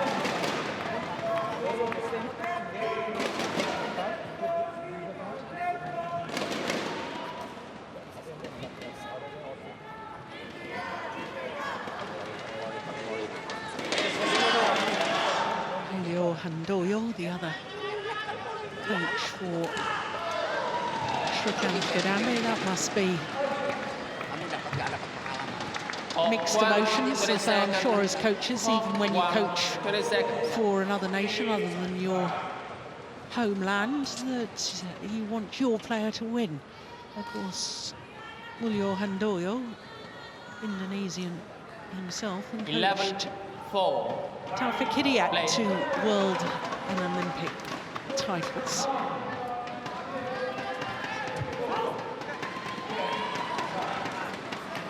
Service over. 5. Yeah, somebody's 11. using a flashlight behind the court. Yeah, can't do that.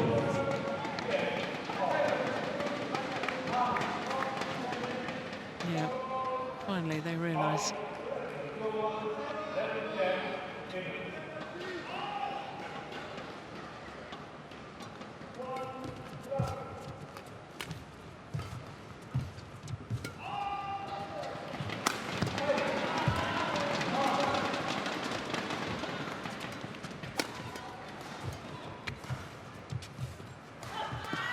What an excellent rally.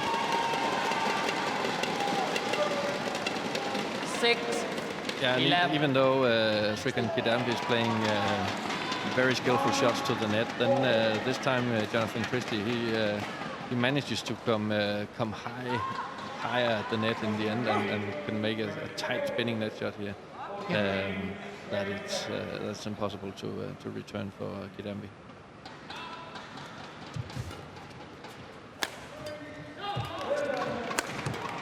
Oh, look at that defence.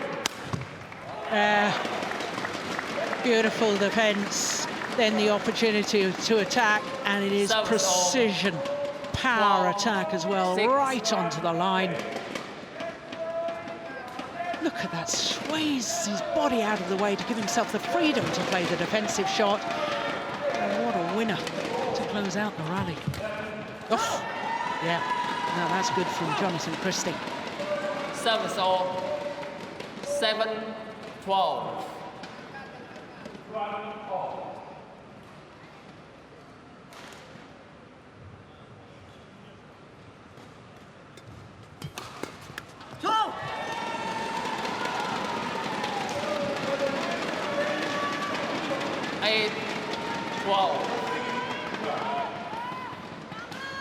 Yeah, generated power on that backhand with virtually no backswing.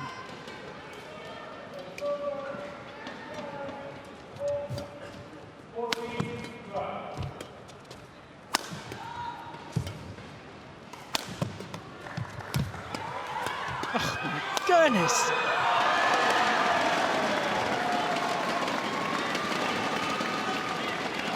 Service over. 13-8. Good attack, good defence. Makes for exciting rallies. And very, very quick reactions from both players here. I'm sure Srikanth Kidambi was a little surprised that the first push came back, but he still got it and kept the pressure.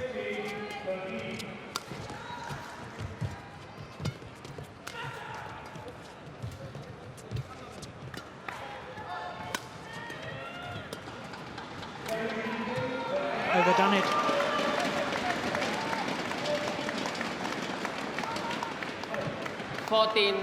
And that has been Christie's problem throughout the match here, that he is playing some very good rallies, but then he makes the odd mistake like this one. There's no need to put it so close to the line because it's not a winning shot anyways. So it's just a building shot. So why is he trying to make it a winner? Yeah, exactly. 9. But 14.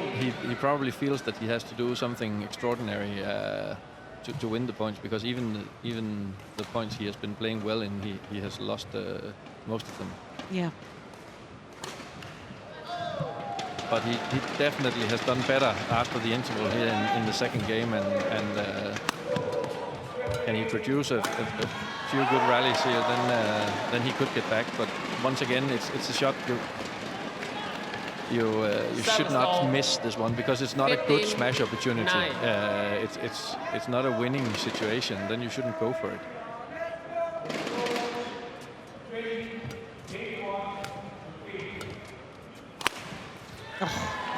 Much better control. Yeah. You could tell by his whole body movement that at previous rally he was falling out of the quarters and went to the round the head position. This time, watch as he lands. He's coming back towards the centre of the court again. His body movement is coming forward. Exactly, he's in balance.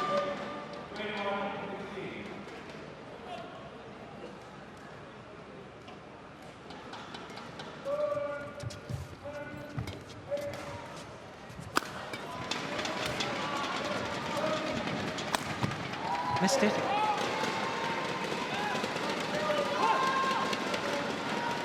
$11, 15. And I'm sure Kidambi told himself there to relax and stay patient, because he overdid this one a little bit, got too eager, was a little bit out of balance, and was hoping he could make a winner. But the better solution is to make another build-up shot and then get in balance and then bring on the attack.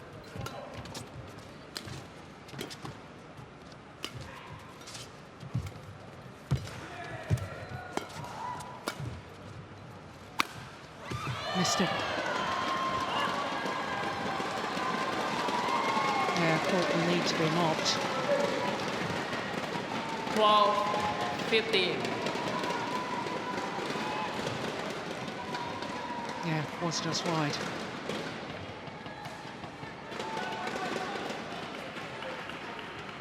Well, I thought at the mid-game interval when Srikanth was 11-4 up and he had that little hop and a skip, and I thought he was feeling very confident, and I just feel now that only 3 points advantage. A couple more points from Jonatan Christie, and I suspect that Srikanth may start to feel a little bit nervous. Yeah, and we see that very often, don't we? That when the match seems lost for one player, then he or she can start playing without tension and playing up to their true potential, and that means that Kidambi is not done, the match is not over, so he has to still show that he's the better player if he wants to win this game.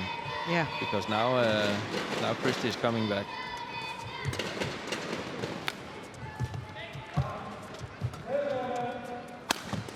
Oh, good defence.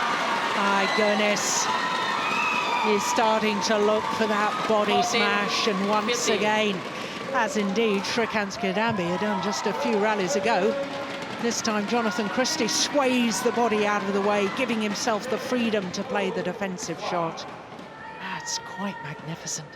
And that will give Christie a lot of confidence, because that has been an area where he has lost a lot of points, especially in the first game. His back level. Well. 15 all. And he has taken over control of the front court. And 7 of the last 8 points.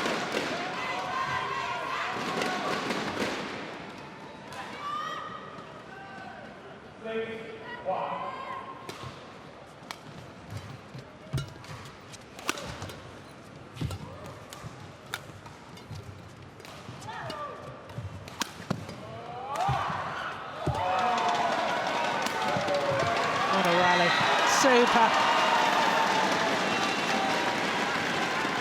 And here Srikanth Kidambi shows one of his trademark shots, that when he comes to the net with the vertical racket, and this one where he shows that he wants to do a push and then blocks it to the net, and after that he gets a high lift that he wants, and he can put his attack in.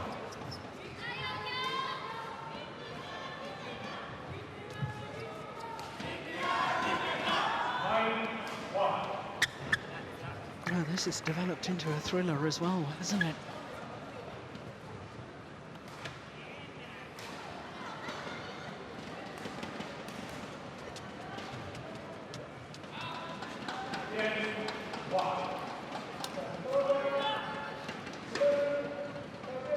Sixteen, 15.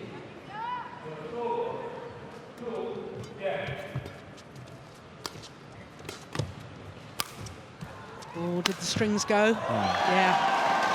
How many is that? That's at least 4 rackets broken, 17, strings gone. 15. And that's 4 gifted points throughout the match.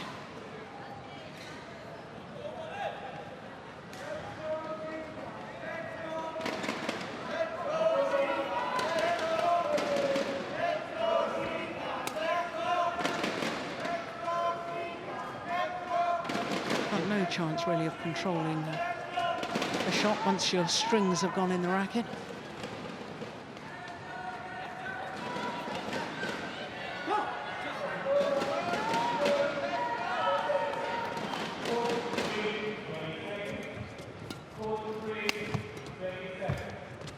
Oh, it's just wide. Service all. 16, 17.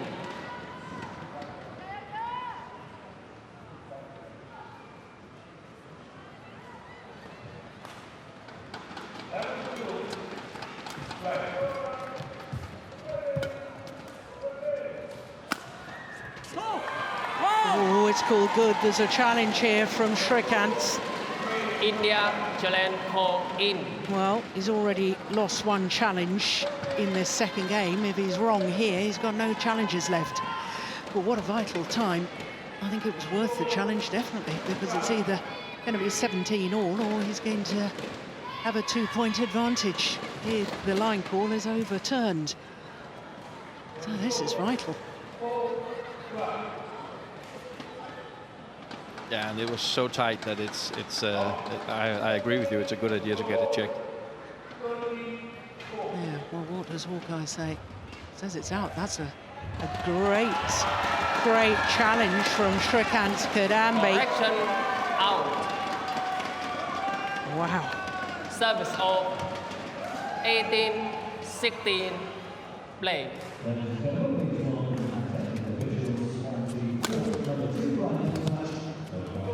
It's gone wide as well.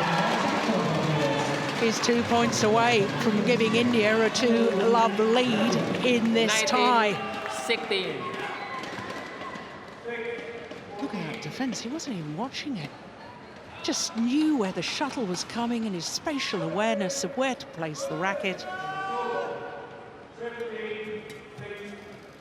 It's gone long, it's match point opportunities for India. 20, match point 16.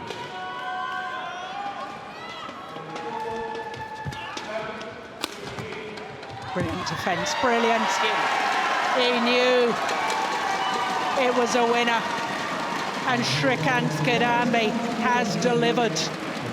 He has beaten Jonatan Christie in 2 straight games, 21-15, 21-16. In a match lasting just shy of the 40-minute mark. Match won by India, 21-15 and 21-16. It starts to celebrate. Yeah. Before it actually won the point, my goodness, how confident was that? Well, what an extraordinary start to this tie here in Group 1D. India a lead by 2-love by virtue of Srikanth Kidambi backing up the mixed doubles with a victory 21-15, 21-16.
some of the wonderful sights and sounds and places to visit here on the Gold Coast. My goodness, well, if you're not out and about, you should come down to the stadium here because the badminton is sensational.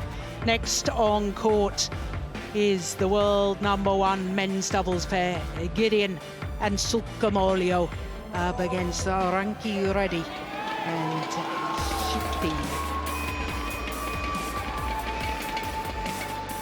Well, the Indonesians, as the world #1s, obviously overwhelming favourites. Of course, from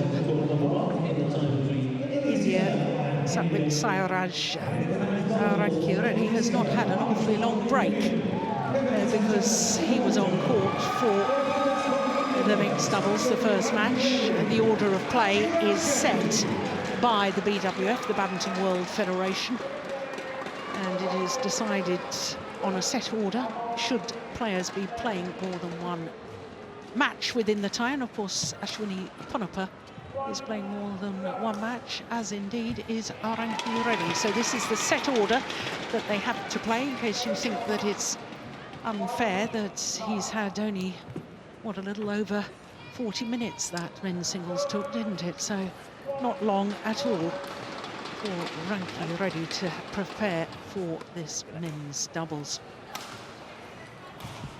Okay, so Gideon, would you like to call red or black? He chooses red, you have black. It is black, you have choice. Who would you Who will receive from first? Satwik to receive. Australia. Okay. Who will serve? Umpire for this. Okay, and which side? Side. Okay, cool. Good, that's all decided. The Indonesians will start nearest to us as we all look down on the court. Now, if you've not seen Kevin Sanjaya Sukamuljo before, do not blink, because you will miss how quick he is around the court. He's a sensational player to watch. Speed of movement, speed of racket, and speed of thought. He comes up with the most extraordinary shots. But here's his partner, Marcus Fernldi Gideon, 26-year-old. And as you can see, they are the world #1s. They're enjoying their 9th week as the #1 pair in the world. Born in Jakarta, Gideon, Kevin Sanjaya Sukamuljo, born in Bangkuwangi, easternmost end of Java. And not the tallest of athletes, that's about 5'7". But as I say, he is one of the most exciting players to watch. He and his partner have been in 6 Super Series tournament finals. They've won all 6, including 3 at the beginning of this year. The first 3, the All England, the India Super Series and the Malaysian Premier Super Series as well.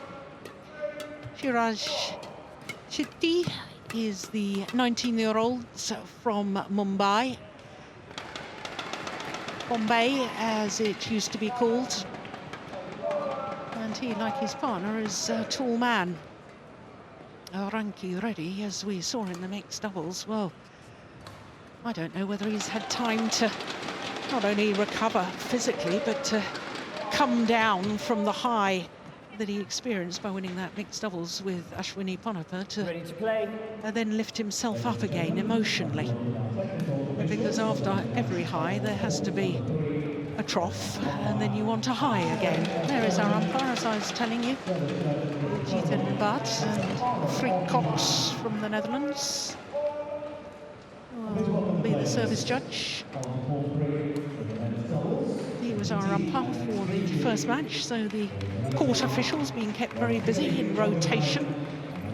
3 court officials per court and 4 courts in action and every session here.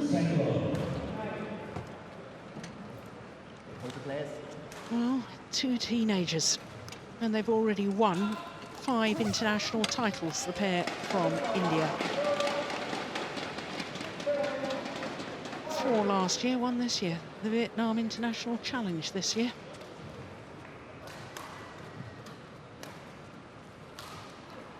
Well, this will be a real test. Ladies and gentlemen, on my right, Indonesia, represented by Marcus Fernldi Gideon and Kevin Sanjaya Sukamuljo.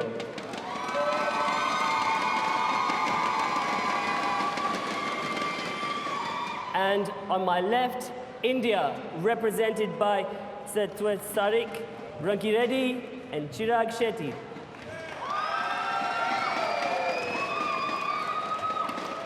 Indonesia to serve, Kevin Sanjaya Sukamuljo to Satwiksairaj Rankireddy. Love all, play. So the men's doubles getting underway. And it's quite simple. Indonesia, if they want to come back and win this tie against India, not only have to win this men's doubles, they've got to win the last 3 matches in this tie. Well, Lars, you'd have to put down the world #1s as favourites in this men's doubles. Service over, 1. Yeah, of course you do, and taking into account the age of the Indian pair, and you were earlier talking about that Rankireddy has only had 1 match break after the mixed double, but I think he will be running on adrenaline after that win, so I don't reckon that will be a problem for him, actually. You don't think the emotional side of it is going to be an issue? No, I think he will still be running on a high, but the level of opposition could prove to be a big issue. Yeah.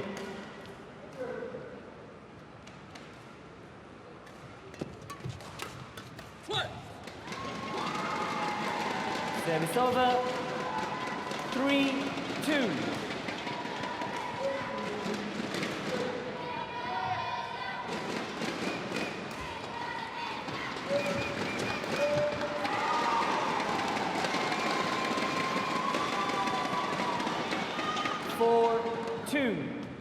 Thank you.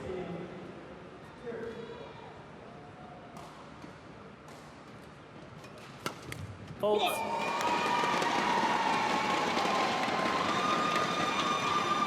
Rather alarming amount of strapping on the 2 Indonesian players. Elbow heavily strapped on Sukamuljo and left knee heavily strapped on Gideon.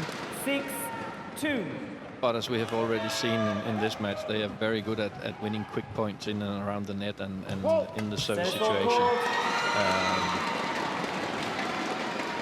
Sukamuljo has a very tricky serve, and it's not actually hard to return, but it's hard to return with quality, and he's so quick with his racket in and around the head afterwards. So getting out of the service situation with him in front is oftentimes a big issue. Yeah.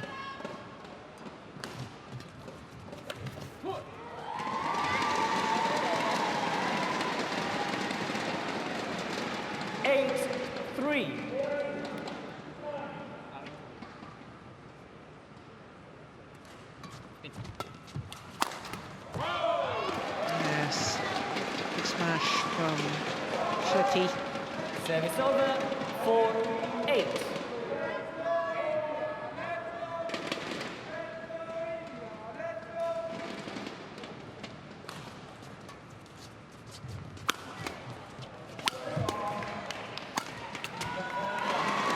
Yeah, it's clever, isn't it? Yeah, really clever attack here by Service Sukamuljo. over, 9-4. Slicing the last 2 smashes, maybe we can see it here. That's the first one. This one he's slicing, taking his speed out of it, and then he does it again. Oh, look at that neck shot. That is precision. 10-4. Oh, I told you not to blink. We're only 3 minutes into the match. And it's 10-4 already. 11-4, interval. Extraordinary.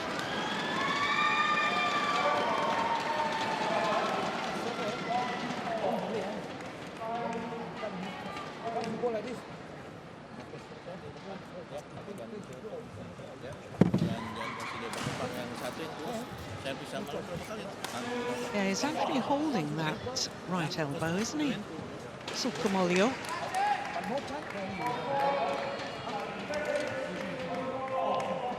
Yeah, a little bit, but I'm quite convinced that it won't be a problem today, but later on in the tournament, if it already hurts now, then it could be a problem. Yeah. Court 1, 20 seconds. Court 1, 20 seconds.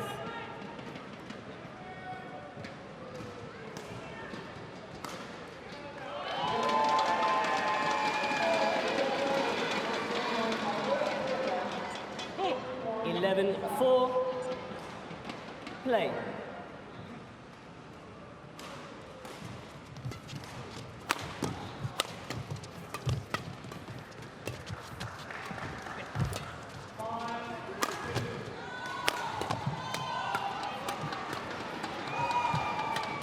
Oh yes, well taken by Shetty.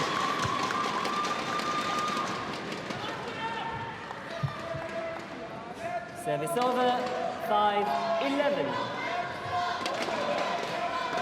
Yeah, it's good, isn't it?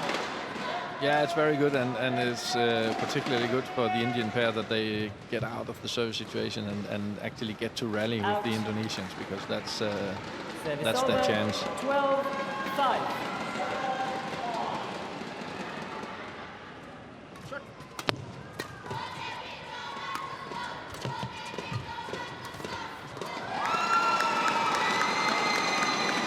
Nice blow from Gideon. 13-5. And it's a pity we don't see the slow-mo of his third shot by Sukamuljo. 14-5.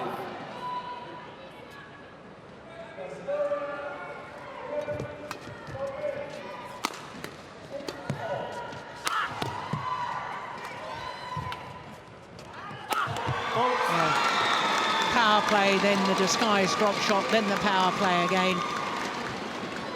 Yeah, and it's actually not like the Indonesians. They have the biggest smash power from the back, also giving their size, but they have so many variations that it's oftentimes not a good idea to give them a lot of lifts anyway. So they make up for, compared to the other top pairs, lack of power by having a lot of deceptive shots and different placements. 16-5.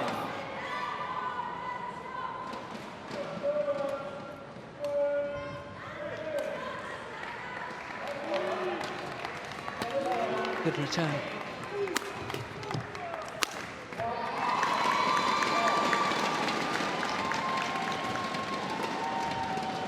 Gideon has actually been in 7 Super Series tournament finals and won all 7. He actually won the 2013 French Super Series with Marcus Guido.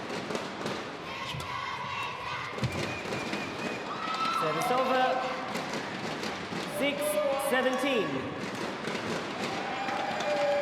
Yeah, and I think that pairing with the more experienced Marcus Guido was a very good idea by the Indonesians, because he learned a lot from playing with him a few years, and he can use that now in his new cup. 7-17. Yeah, I agree.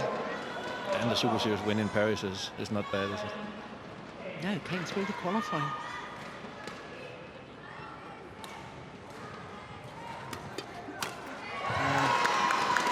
Slightly loose serve, and severely punished. Service over.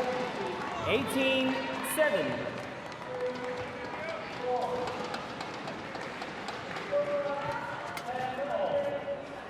Oh, called out. Service over. Oh, 8. That's because it was out. 18. did you think it was out? Yeah, I saw it clearly out. So There you go. Service over. 19-8.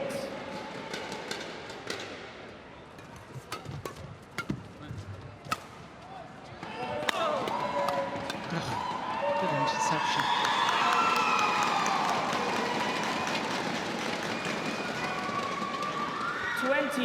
Game point 8. Game points galore.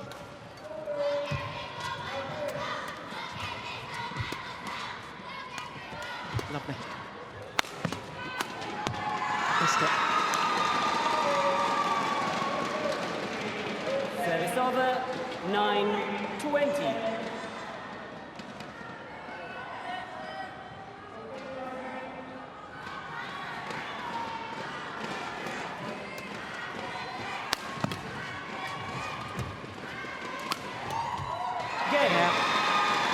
All one-way traffic and all in favour of the world #1s, Marcus Fernldi, Gideon and Kevin Sanjaya, Sukamuljo. 21-9 confirms the umpire. Just 10 minutes of play.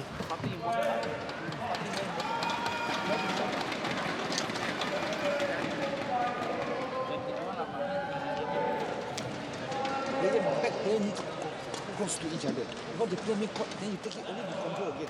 You down, then no trouble.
Well, it's a little difficult to know what coaches should say to a young pair like this in this situation. 20 seconds, court 1, 20 Rankireddy seconds. in the Shetty.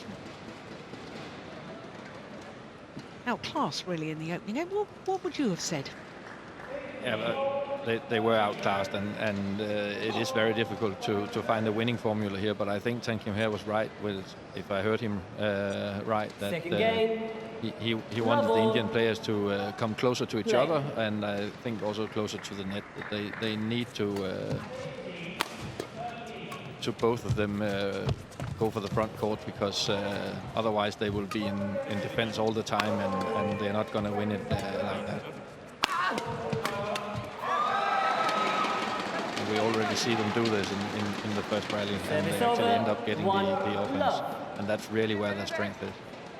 So do you as a coach, do you believe that it is possible for them to win this? I mean, if you were in the coaching situation, yes, you can say good tactical advice, as indeed Tankim heard said there, but, you know, also is there a thought that, right, let's focus on one thing that you can think of throughout the match that we want to work on, and you work on that because you as a coach in reality know that the chances of them actually winning this are fairly slim? Or do you just never give up? I would always try to find to see if there is a chance to win and find a winning formula. But having watched the first game, then there are, you could say, there are so many problems to solve from the Indian players. So I would take up the most important one, and that is exactly in and around the front court where they are losing all the initiative. And then that if they can solve that, then a lot of the other trouble is already solved, and then there's a new biggest issue after that, and then we could go for that. If you list up 7 or 10 things, then none of them will happen anymore. Yeah, interesting, very interesting. It's no wonder you're in demand as a coach. Service over, 2-4.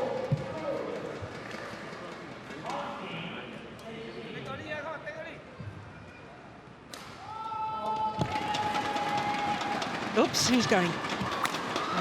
Real confusion there between the world #1s. Yeah, but it's very, very well played by Rankireddy. We see it here, but that's because he meets the shuttle so early that he can thread playing a flat drive, and then Sukamuljo, he has to stay in the front court, and then there's an opening for the overplay. Very well played. But Service ball called. Struck above the waist. Too high. Too high. On Rankireddy. Service over. 3-5.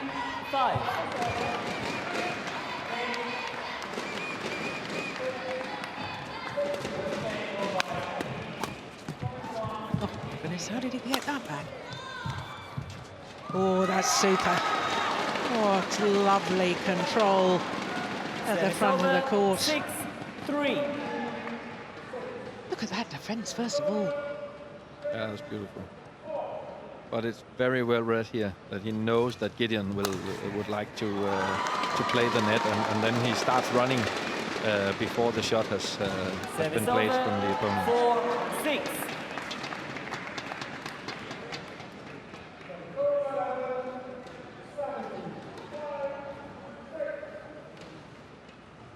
Wait, net please.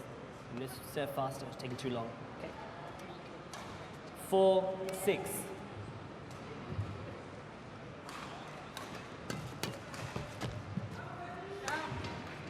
But then he served it really fast. 5-6.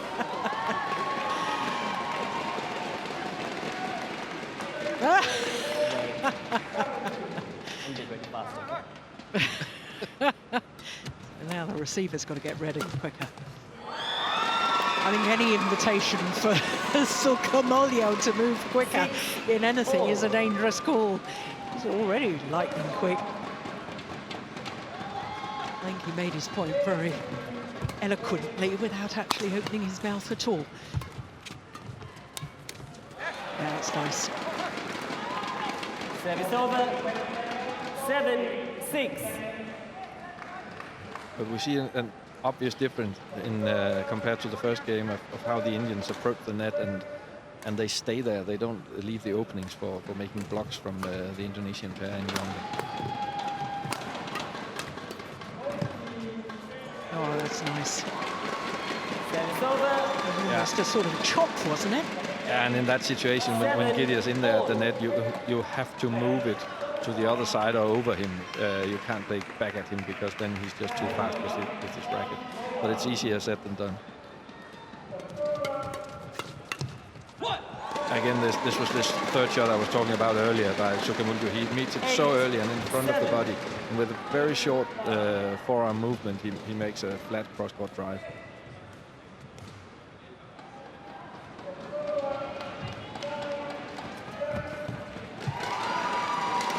Serve just too tight. 9-7.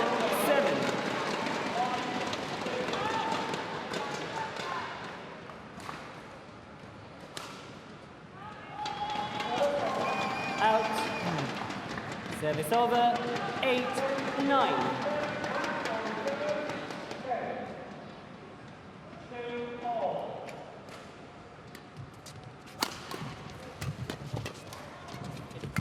Oh, goodness me.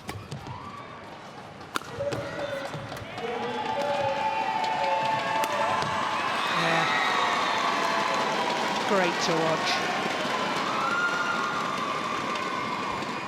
Service over. A lovely rally, and again the Indians show that they've taken up the battle of the front court, which is nice to see, and which was what their coach asked them to do in the interval between the games.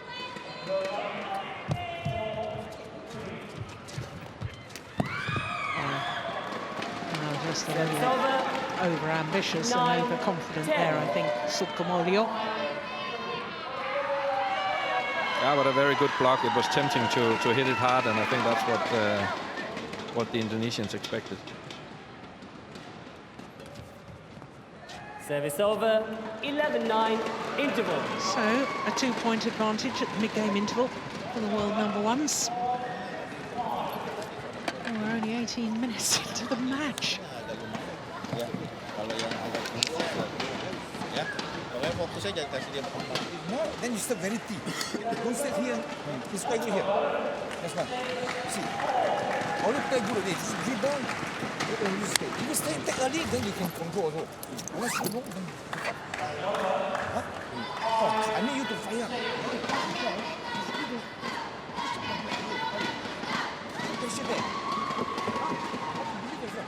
Court 1, 20 seconds. Court 1, 20 seconds. Satwik.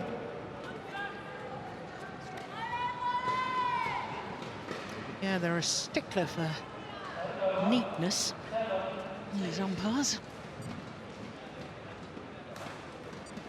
11-9. Play. Fault. Oh, there it is again. That's the one you're talking about.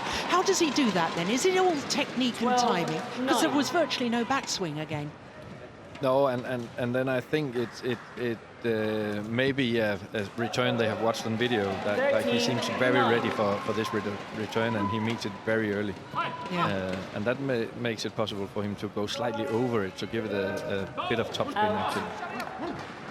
Service over. 10-13.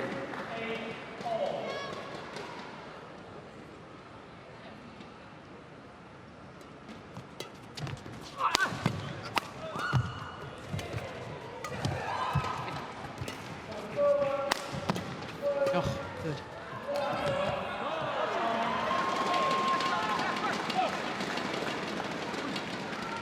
$11-13.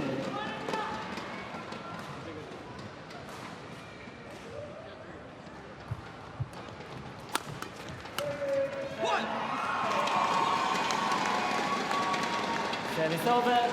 14-11.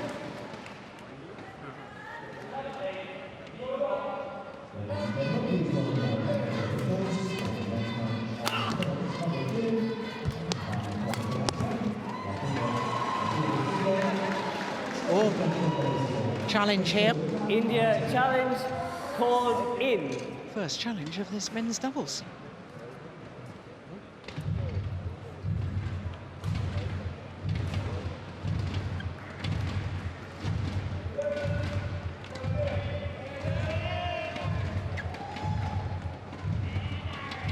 Here we go. What does Hawkeye say? Yeah, clearly a smack on the line. Challenge unsuccessful. One challenge remaining. 15-11.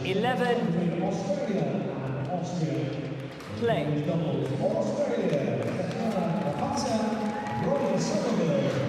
Service over. 12-15.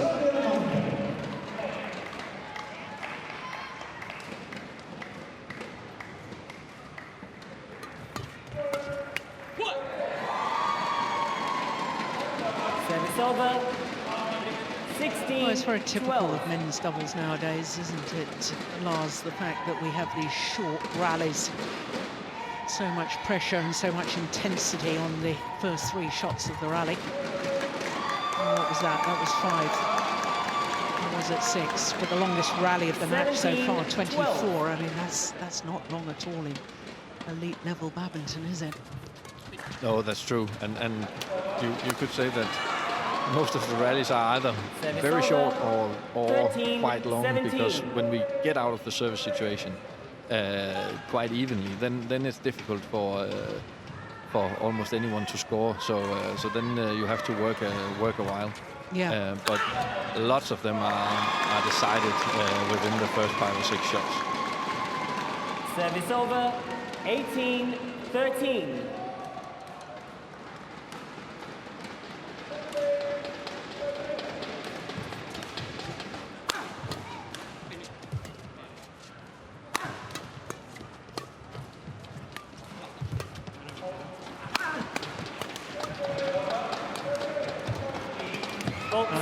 Well played. Service over. 14-18. Oh, that's one of the longest rallies, isn't it? At 20 shots.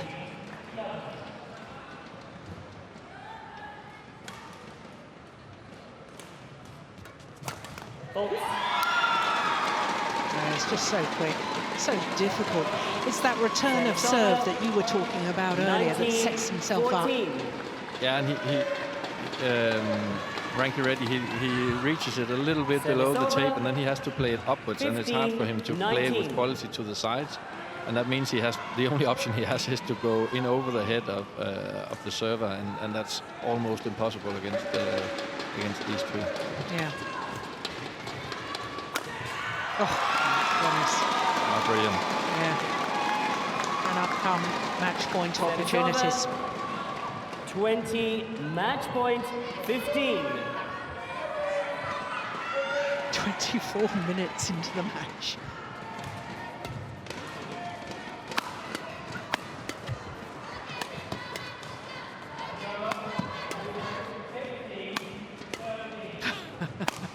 It's toying with him.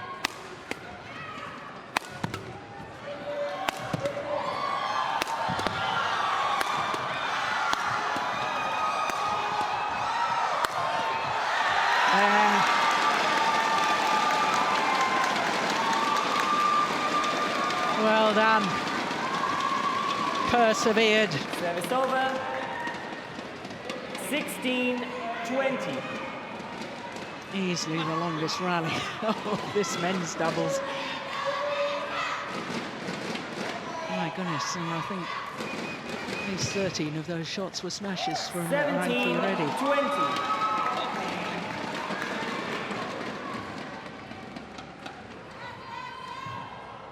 Play.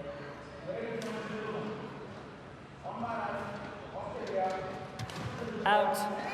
Game. Service error, and it's a disappointing way for the match to end. 21-9, 21-17. The world number ones keep Indonesia in this tie. 21-9, 21-17. Park just confirms that score. A fraction over 26 minutes. That's extraordinary. There's 4 minutes and that was intervals. Mid-game interval in both games. 1 minute each and 2 minutes in between the two games. It's unbelievable. 21-9, 21-17.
Well, it really is a beautiful place, the Gold Coast, and as far as the badminton is concerned, this tension is building in this Group 1D tie between Indonesia, the former champions, and India.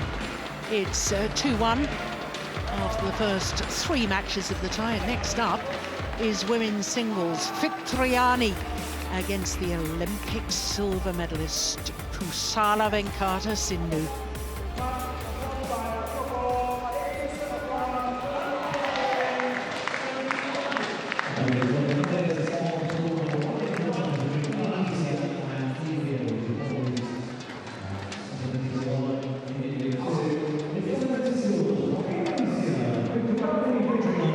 So here, the teenager, Fitriani, the 18-year-old. My goodness, what a responsibility she carries on her shoulders. And look at the height difference between the two players. Pusarla Venkata Sindhu absolutely towering above Fitriani.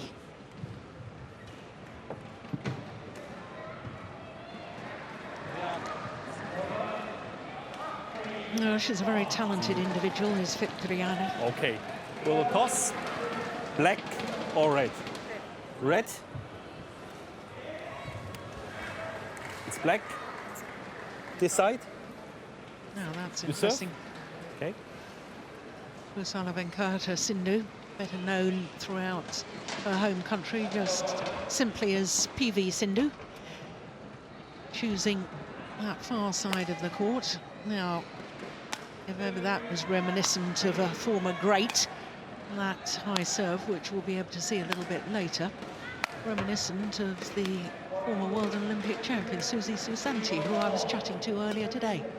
But Fitriani, as I was telling you, is 18 years of age from Garut in West Java. 155, that's about 5'1". Now the net posts of 5'1", and the net in the middle should be 5 foot. So when she stands at the net, she won't be able to see over. Pusarla Venkata Sindhu, born in Secunderabad, just north of Hyderabad, 21 years of age. Since Rio in August last year at the Olympic Games, has become an absolute megastar. One of the highest paid athletes in the whole of India. And when you consider how popular cricket is, that really is saying something. Now, they've met twice before, so this is the third meeting, and PV Sindhu has won on both previous occasions, but the last time they met, which was in the second round of the recent Singapore Super Series event, it was 3 games, but very comfortable in that deciding game. An hour that match lasted in Singapore. I suppose it has to be said, as we look at our court officials, Ivo Kassel from Switzerland and Mai Lang Yen from Vietnam, that the conditions in the magnificent Singapore indoor stadium are a little bit drafty, and therefore some players, well, a lot of players, struggle in the early rounds to get used to the playing conditions and the drift, but that's to take nothing away from Fitriani, because I watched that match and she did play exceedingly well. You can see both of her ankles are strapped, the 18-year-old. She's got beautiful movement, light footwork, as indeed did Sukamuljo. And Lars, if you haven't seen Fitriani before, and I'm sure you have, her high serve is an absolute replica of Sukamuljo.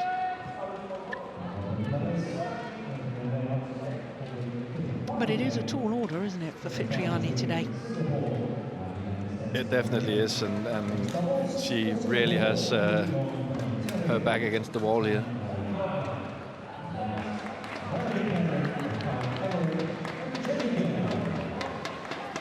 Ladies and gentlemen, on my right, Indonesia, represented by Fitriani.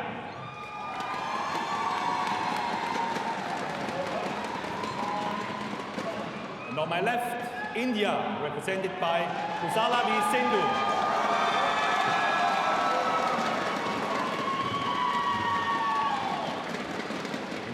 to serve. Love all. Play. So Indonesia's 18-year-old Fitriani. A must-win situation for Indonesia if they want to keep this tie alive. Obviously for India, if their superstar Pusarla Sindhu were to win this, they've won the tie. Then it would become all very complicated because it would depend on the result of the tie tomorrow between the number 2 seeds Denmark and Indonesia, which 2 teams from Group 1D progress through to the quarter-final knockout stage.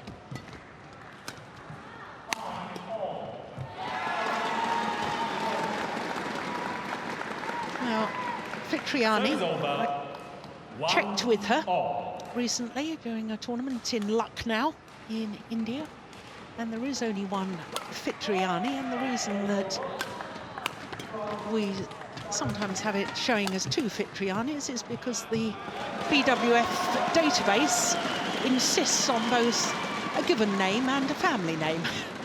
So I don't think Pele, the footballer, did he have another name? He was just Pele, wasn't he? Well, there we are. Fitriani is just Fitriani.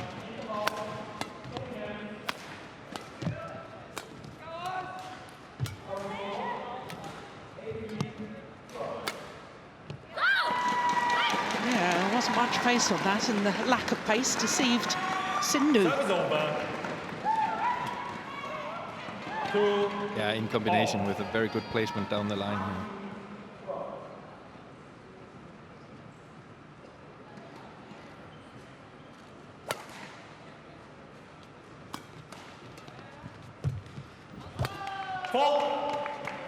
Oh, fault called. Service over. 3-2. Lars, did she touch the net? What happened there? Yeah, that's at least must have been what the call was for.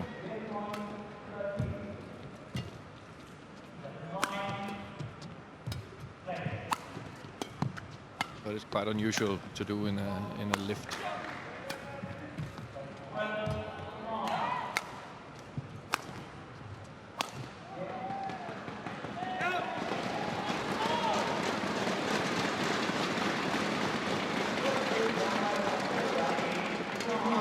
This incident where she was called a fault. Let's have a look at this.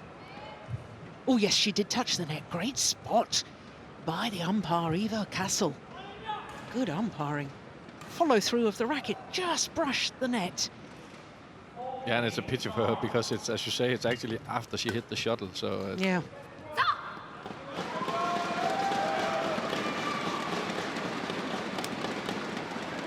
Five, 2.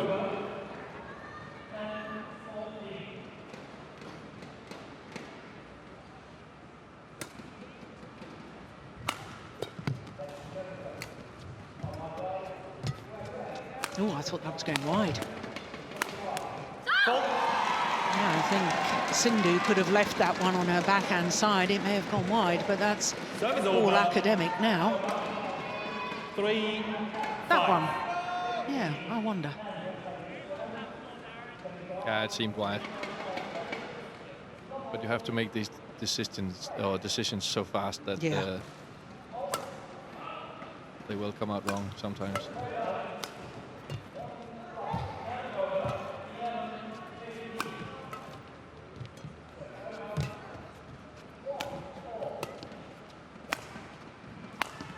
This is a good rally. Look how they're moving each other from corner to corner.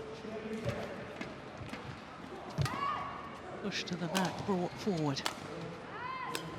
Yeah. Classic women's singles tactics. Use all 4 corners, try and outmaneuver your opponent. 4-5.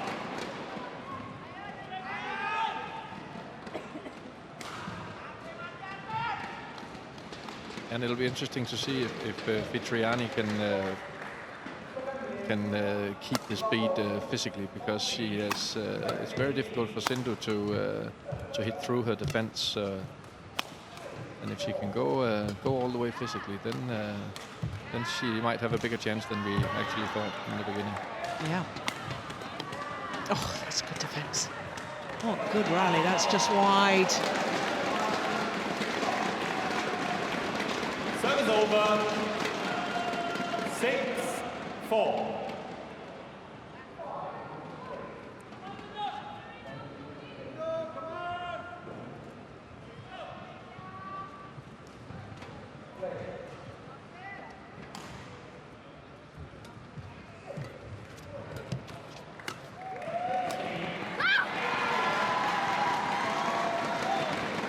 Service over.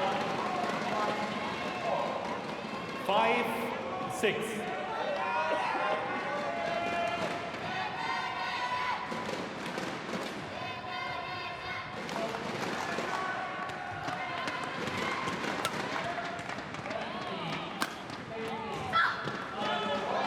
That was an accurate attacking shot. It wasn't all power. It was more about the placement. 7-5.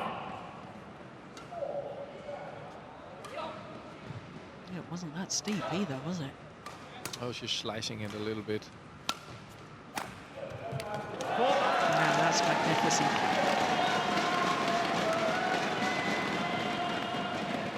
Eight, 5.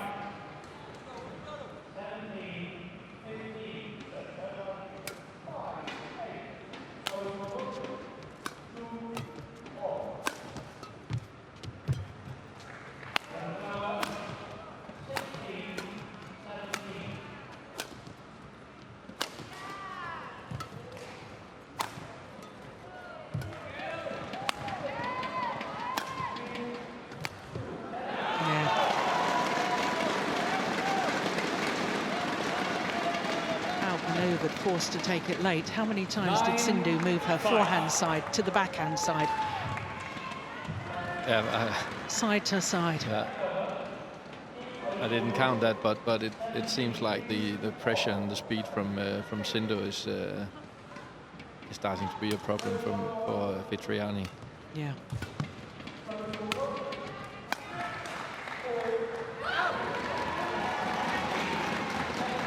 She'll be enjoying points like that. She doesn't have to work that hard. 9.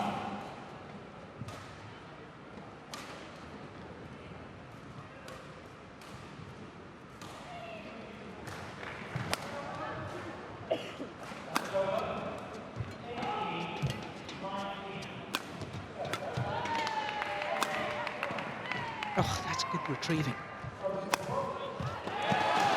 Couldn't get that one, though. No, Sindhu stays calm and keeps the pressure and finishes off 10-6. Quite safely down the line here.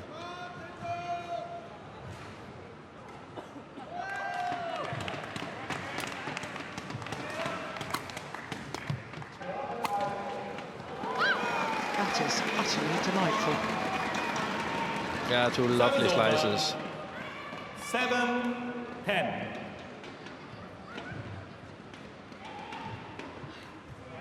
The first time, and then she does it again, which surprises Sindhu.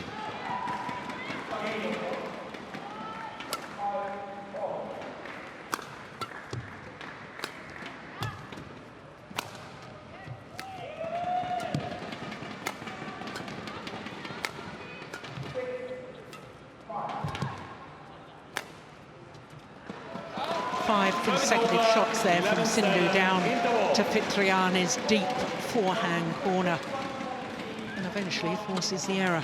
So a 4-point advantage at the mid-game interval for Pusarla Venkata Sindhu.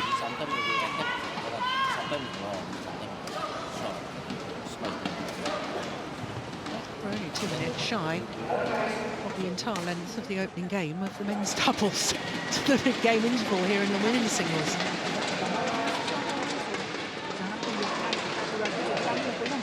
Minati Timor. Begitu servis tekan kuncinya.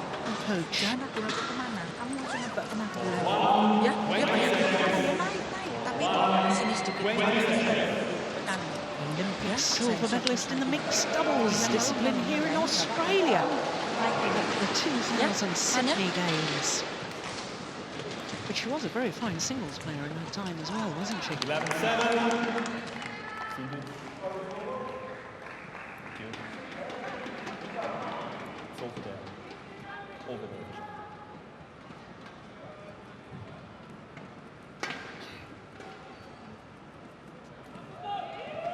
Play.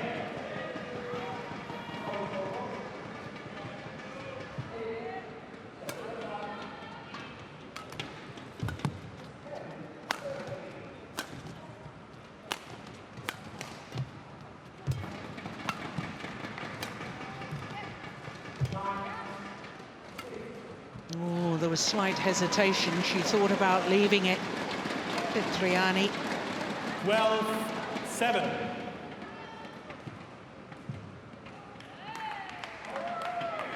Oh, she's moved.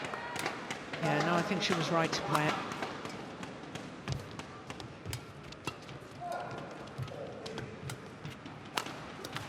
Oh, my word.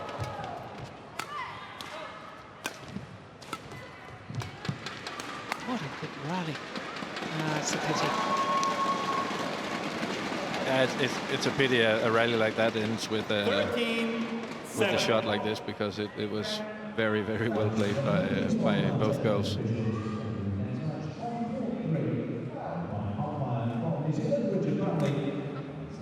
Play.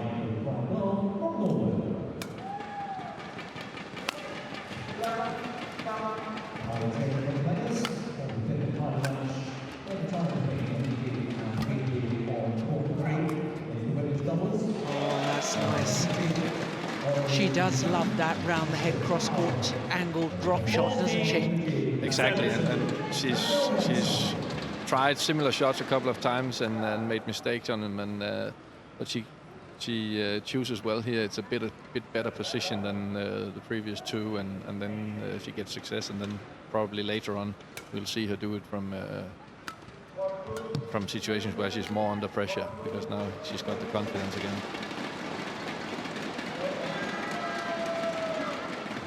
15-7.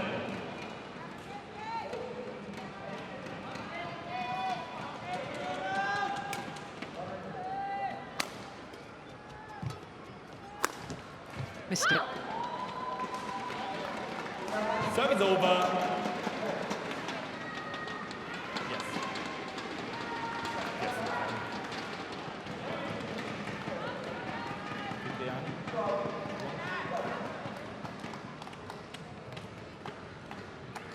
But I think Sindhu was trying to follow the last couple of rallies, follow the ideas from her coach in the interval about sometimes making the attack quite deep like this one, and other times playing it short like the drop shot we saw before. 8-15. Play.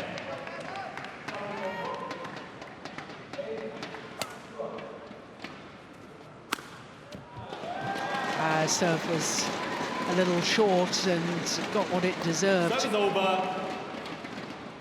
UB Sindhu's feet nowhere near the back line. Look at that, she's inside the double service line. When she played the smash there, that's the indication that the high serve was short.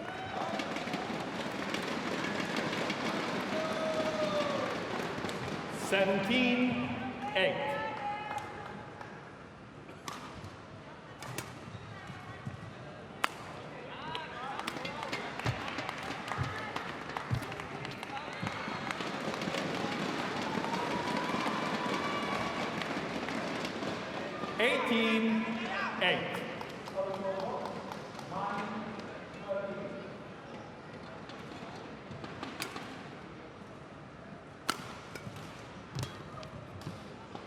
Yeah, you spotted it earlier, Lars.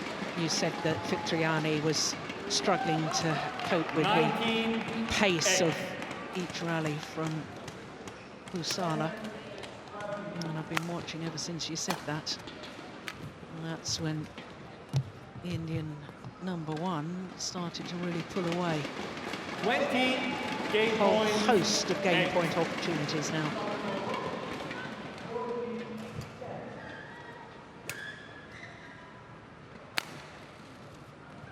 It's gone long. 20-8. 21-8 in a little over First game, 14 minutes. 21-8. Well, that really was impressive from Pusarla Venkata Sindhu.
To know what Benati Timur, the Indonesian coach, has said to Fitriani.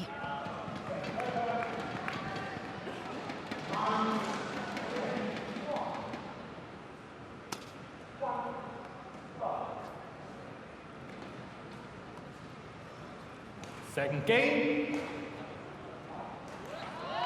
Love all. Play.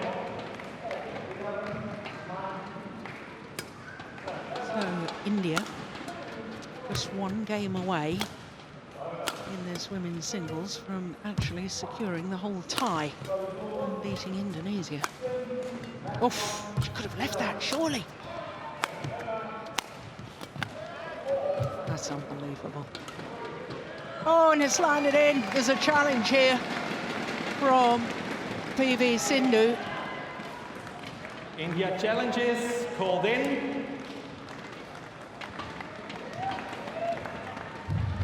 No, she was right by it. First challenge of this women's singles encounter.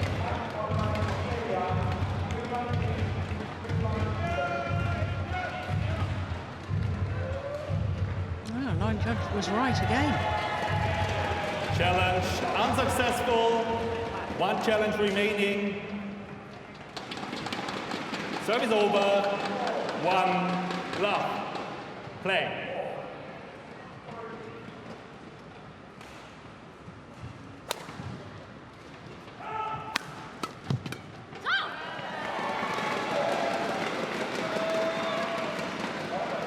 How much do you as a coach draw on previous experiences when two players played each other before, and obviously Fitriani was not even close in that opening game? Do you ever talk about, is it purely tactics, or do you mention the fact that the last time they played, they went to 3 games, you know you can take games from her, draw on that experience, or do you completely keep it to technical or tactical advice? No, of course, it's also a matter of belief, and I always try to send the players on court with as much belief in themselves and in their ability to win the match against the opponent, no matter how hard it might seem. But you draw a lot upon the previous meetings, because it's when you prepare with video analysis, then it's very important to have a previous match. But when that is said, then, as you also said in the beginning, that the match they played in Singapore, the conditions are different there, so you can't just copy the tactics there or copy what was working there and bring it onto here, because it might be a quite different game, because the conditions are different here. Yeah.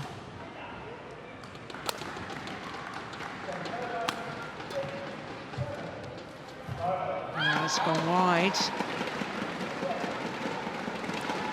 4 1.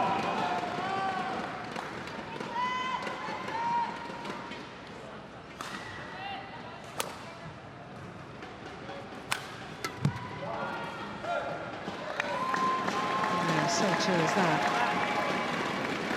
Service over.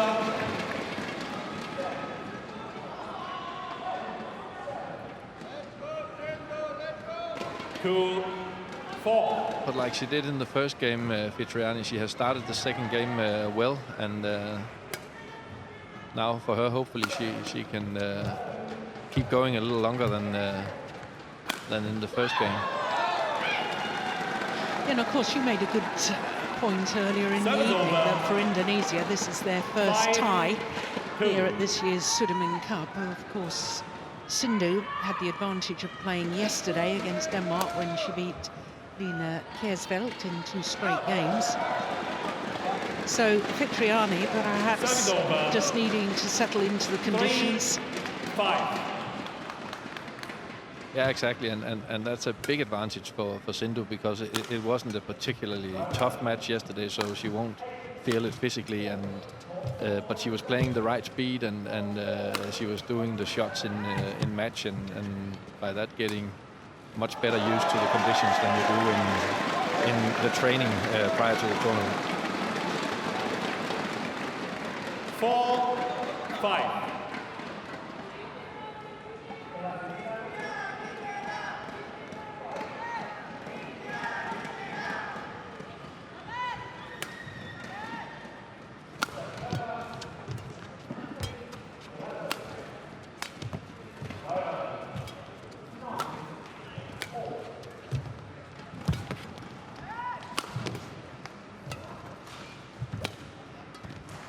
Oh, that's a pity. It was just going through my mind how much that Fitriani was just controlling the rally, taking the initiative,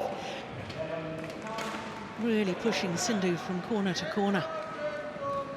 Yeah, she really played a good rally here, and she must be very annoyed with herself that she couldn't convert it into a point,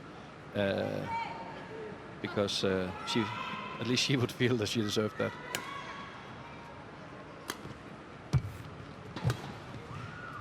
That's a great lift.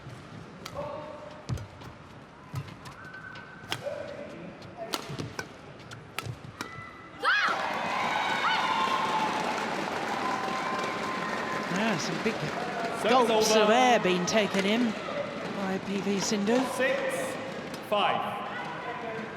Yeah, and Fitriani in the second game here has been successful doing pushes to the body of Sindhu. And that is oftentimes a good tactic against a tall player, where the long limbs with the long limbs it can be difficult to defend themselves towards the body. So that seems to be a change of tactics that has worked well. It's gone long. Service over. 6-all.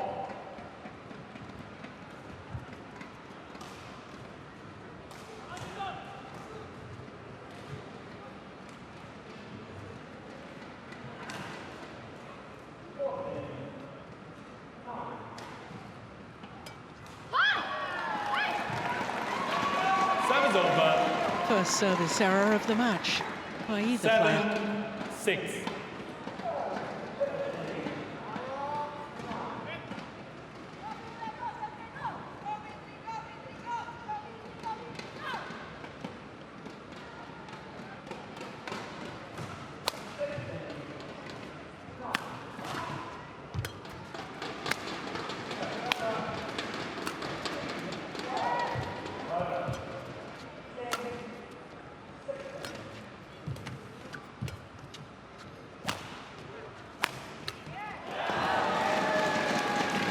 Wasn't convinced by the cross-court clear there from Fitriani. Service over.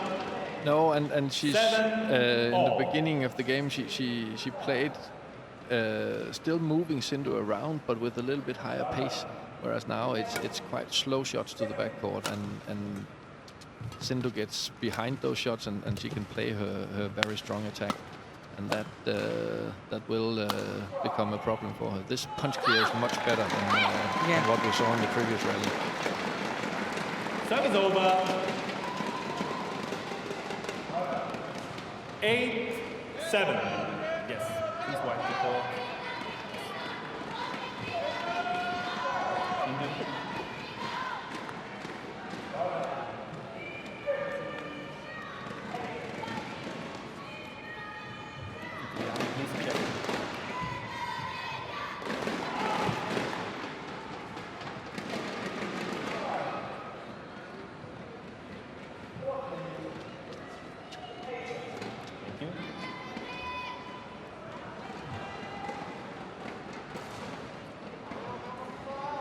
Eight, 7, play.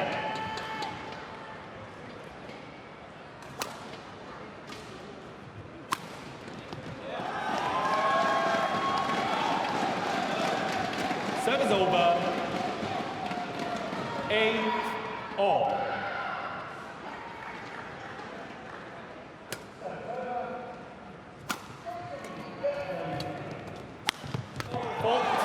My goodness me. Crikey, if I tried that, I'd never get up again. 9-8.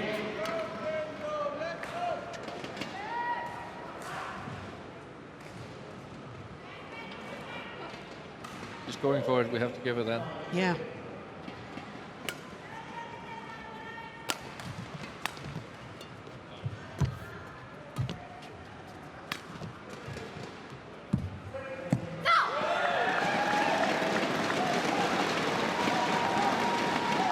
Sindhu's rewarded here for daring to 10, playing the net shot here, even though Fitriani is still at the net. Plays it so tight that it cannot be returned.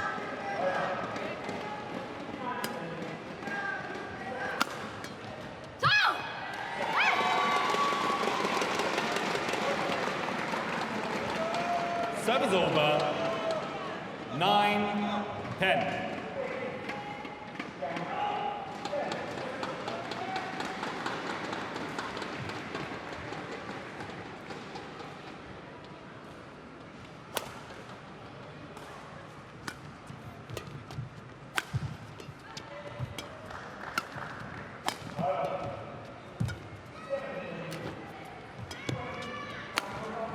Yeah, that's a nice clear. Yeah, she gets her reward.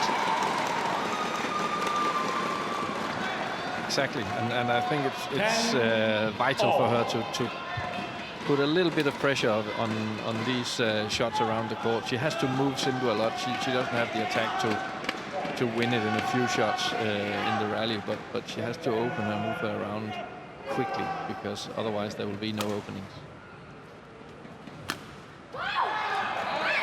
11-10. Well, the unforced error there from Pusarla Venkata Sindhu, and it means that Fitriani has the advantage here at the mid-game interval of game number 2.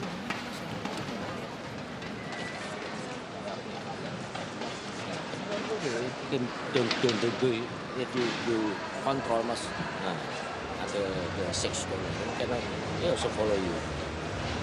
And then much more ready for the defense.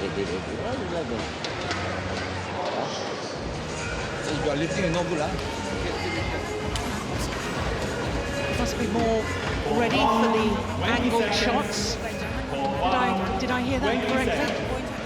Yeah, I heard it the same way, so I think you're right. And she has been a little bit surprised by these slices from Fitriani.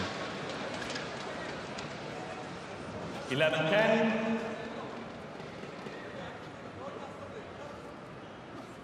Play.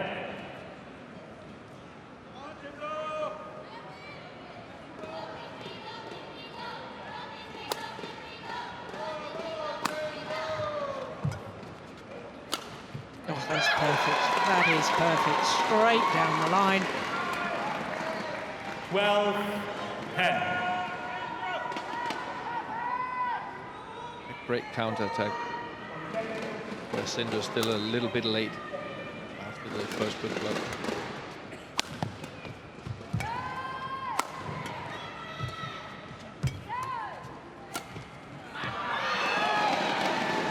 just wide. Service over. Yeah, that's a pity for her because it was a almost similar situation to the one in the previous rally, and she does well using the straight slice here, but unfortunately it's just that, just wide.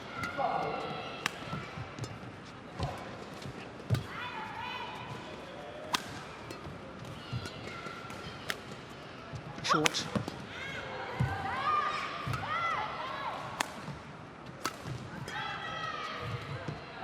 It's another good rally.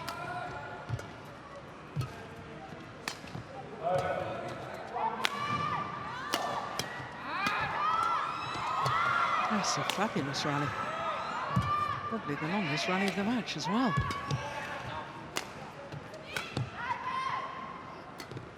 Oh, lovely drop. Unbelievable.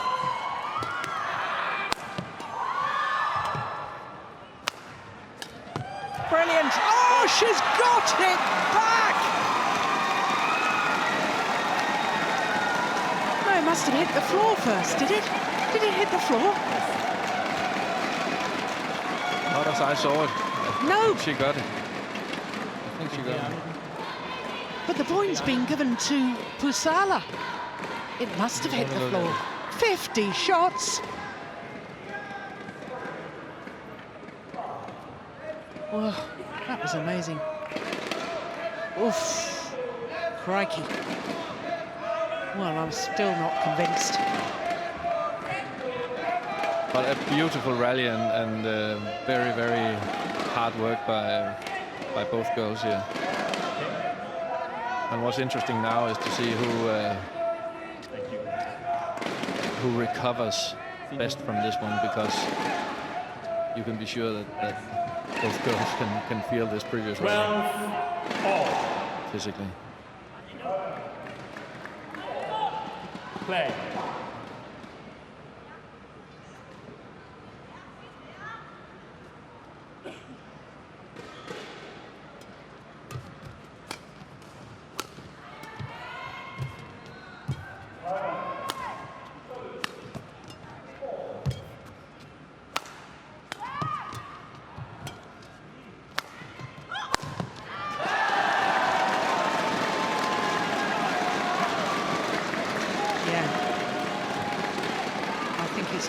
Physical recovery after that 50-shot rally, I think mentally as well, is very important the next couple of rallies.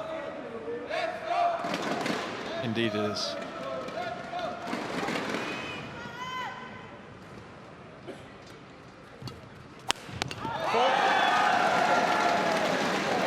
Fitriani taps her head with her hand as if to say, what were you thinking? Yeah, but it's very clever done by Sindhu that she's varied in her service now, where she knows that Fitriani is physically tired after the long rally, and then you tend to do when you get surprised and you're tired already, then you tend to do a bad shot, which she also did. Well, there's a challenge here. I think she might have a case here. Oh, we'll have to put our cup of tea on that, Lars. Yeah, let's get it.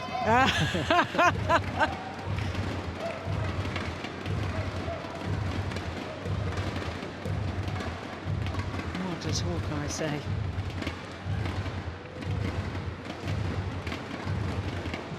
Hawkeye says, I owe you a cup of tea.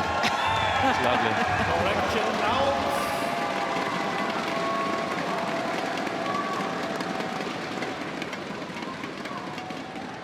Thank goodness for Hawkeye. 15, 12. It's such a good development of the game, I think, because it's so hard to call the lines because of the speed of the shuttle. So it's very good solution that you can get it checked sometimes.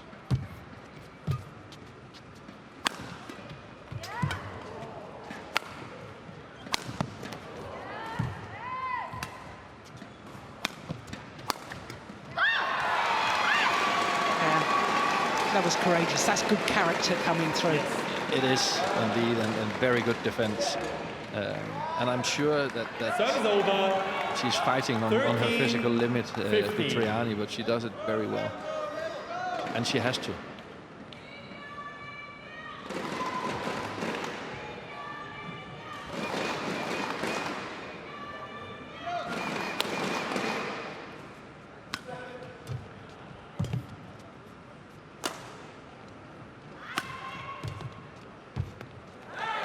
Oof, that's pulled out.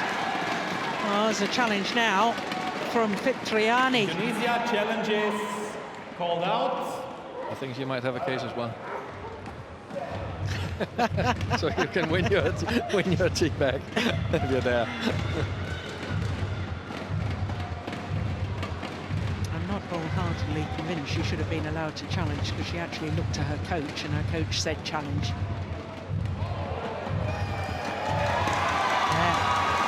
It was a very good challenge. 14-15.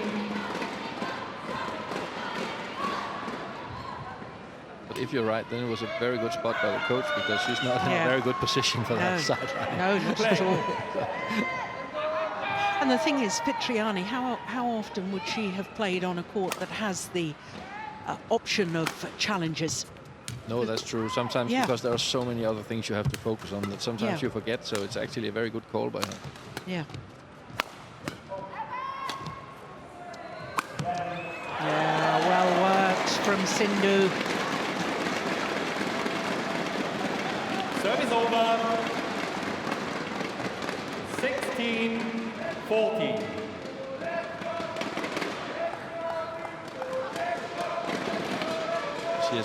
She is mentally and physically strong in these situations, and then she can rely on her heavy attack like this one, also accurate.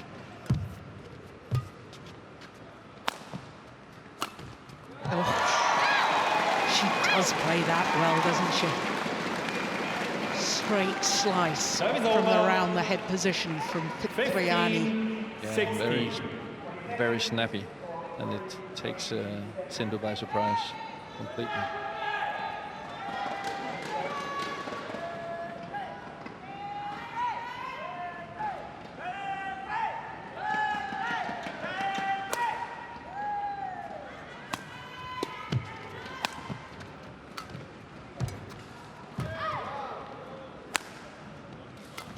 Overdone it.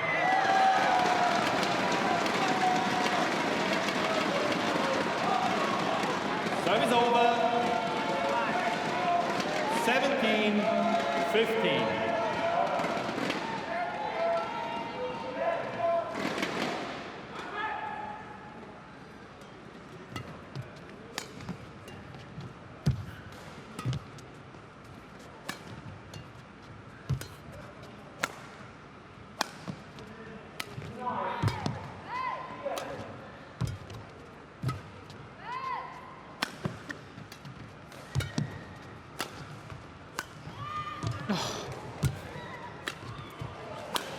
What a rally again. Oh, this is fabulous badminton from both players. Yeah, it's beautiful to watch, isn't it? And 15. the skill that Fitriani displays in her backcourt shots, where she's holding her shots and not until the last possible moment showing in which direction she's going and with which speed is tremendous. But I think she should have used more of these shots earlier in the match, because that would have given her more initiative, and it would also have been tiring for Sindhu.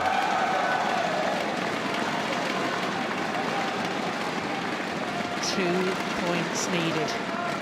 19-15. Pusarla Venkata Sindhu, and 2 points needed for India to secure victory in this Group 1D tie against former champions Indonesia.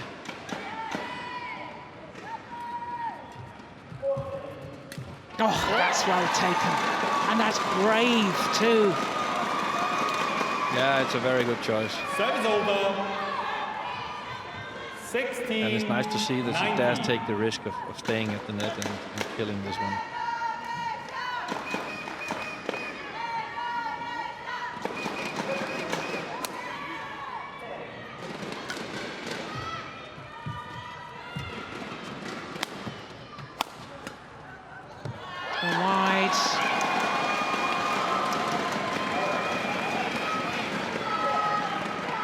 17-19.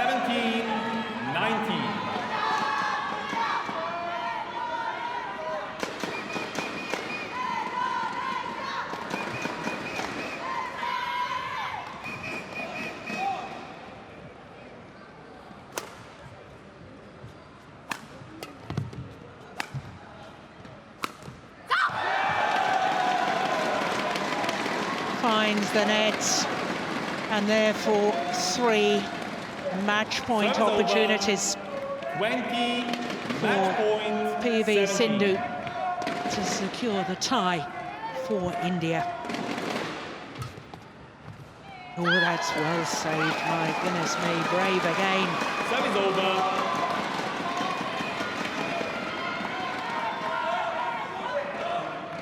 Well, it's not just from the back of the court where she can just hold the shot to the last moment. It's great skills from Fitriani.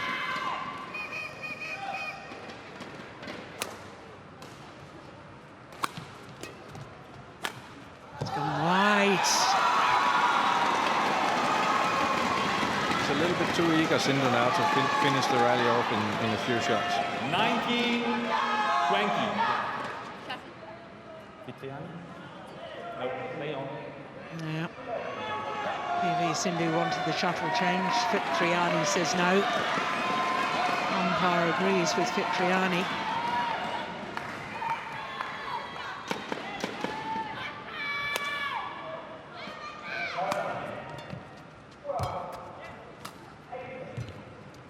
Oh, that was going wide.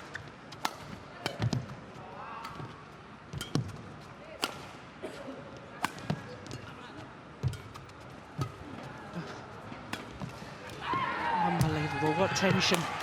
She's done it!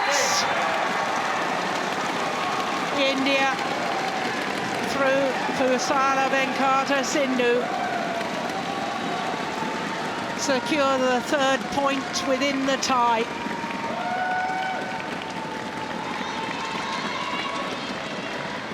India. Match won by India. 21 ace. 3-1 now after 4 matches within the tie.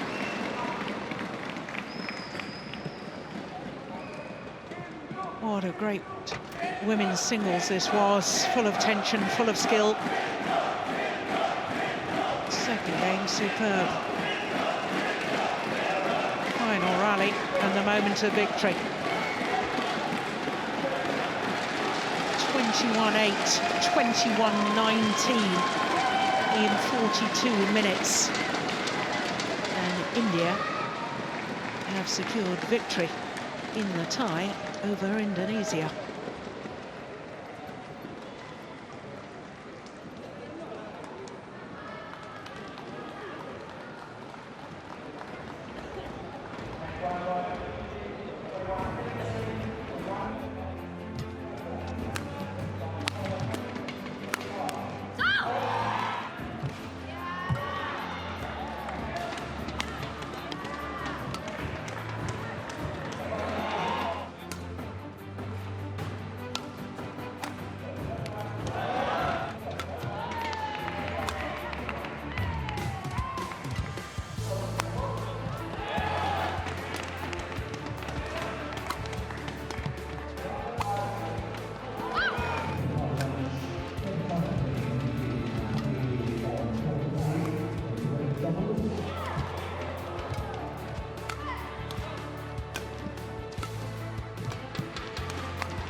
Well, as you can see, India have secured the tie by winning 3 of the 5 matches. Of course, we will play the 5th match, and the 5th match could prove vital because, of course, this is the first tie within the group as far as Indonesia are concerned. India lost yesterday to Denmark. And if all 3 teams win 1 and lose 1 tie within the group, then it comes down to matches won and lost within the group. So as far as Indonesia are concerned, this could prove vital. They, of course, would need to beat Denmark tomorrow, because if they lose to Denmark, then they've lost both their ties, because they've already lost to India. But if they were to beat Denmark, then it's all going to become very mathematical. It comes down to matches won and lost, and if necessary, games won and lost. But we'll come to that in more detail later, because the women are already on court for the 5th and final match of the tie.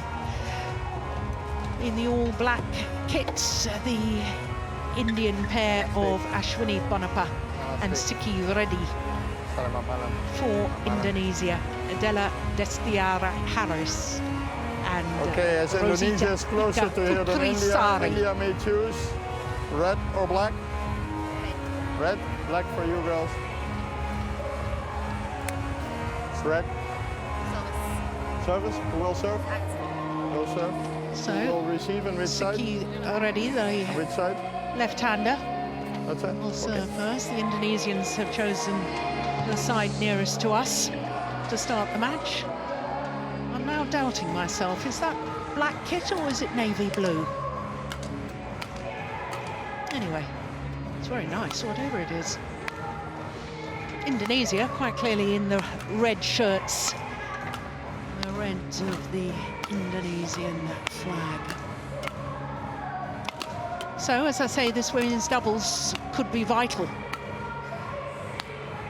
if Indonesia were to beat Denmark tomorrow. Della Destiara Harris is 24 years of age, born in Jakarta, and she and her partner have been as high as 13 in the world ranking. That was in February earlier this year for 3 consecutive weeks. Rosyita Putri Sari from Sleman near Yogyakarta in central Java is just 20 years of age. As you can see, they're a couple of places down from their career high on the world ranking. And as far as the Indian pair are concerned, well, they're at their 3rd consecutive week at a career high within the partnership at 28. Reddy is 23 years of age from Kodad, the left-hander, one of the few players in elite doubles in world badminton to serve with the forehand serve. And for Ashwini Ponnappa, 27-year-old from Bengaluru, well, this is her 4th match in 2 days, because she was required to play twice yesterday, and this is her 2nd match today. Well, she's been as high as 10 in the world ranking. That was with Juala Gutta, another left-hander with whom she won a World Championship bronze medal, not to mention a couple of medals at Commonwealth Games. And of course, the Gold Coast will host the 21st Commonwealth Games next year. Frick Cox from the Netherlands is our umpire for this one. Kelly Hoare from Australia, our service judge.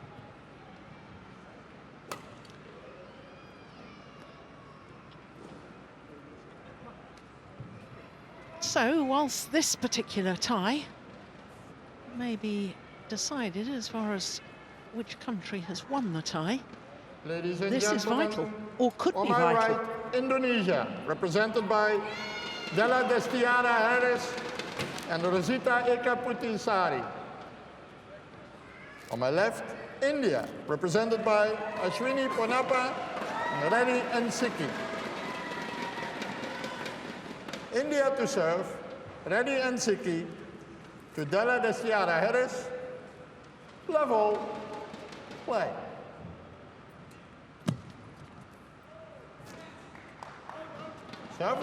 Challenge. India Oh, challenges. goodness me, a challenge on the very first point of the match.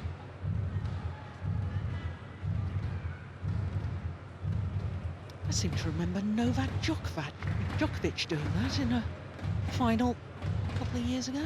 Yeah, was out. Oh, a good challenge. Challenge. Correction. Out. Serves over. 1 love.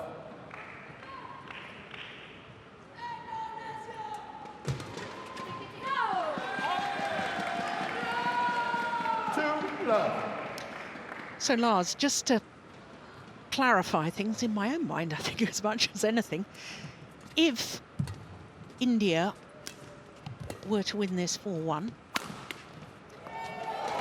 and Denmark have already beaten India 4-1 and then Indonesia were to beat Denmark 4-1, everybody's got 1 win as far as ties are concerned, and everybody will have had the same number of matches won and lost, and then I assume it would come down to games won and lost within the tie. Is that correct? Yeah, that's correct. Yeah. Yeah, it's all very hypothetical. I don't think we should get bogged down with that at the moment. But that's why, if this tie was to end 3-2, it could be vital indeed. So everything to play for still for Indonesia. Well, for both teams.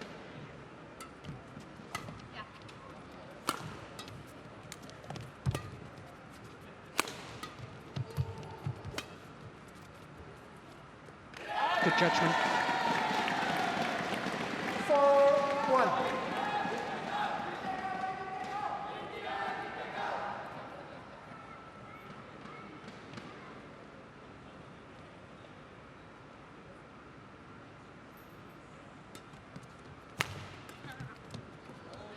Serves over. 2-4.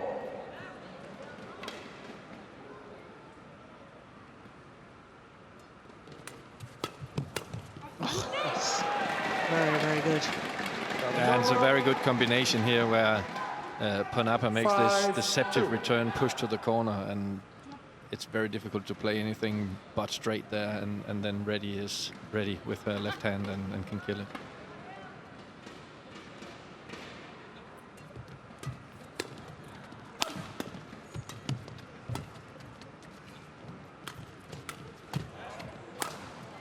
Yeah.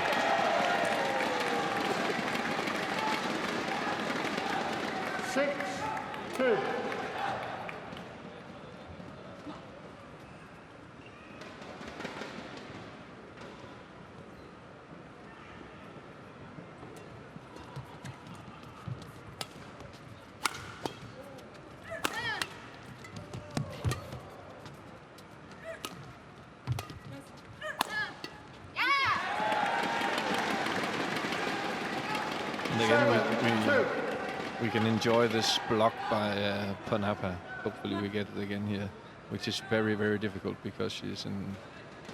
it was earlier, previous in the rally, but it's almost fully stretched arm, and still she manages to play it very tight to the net. Serves over. 3-7.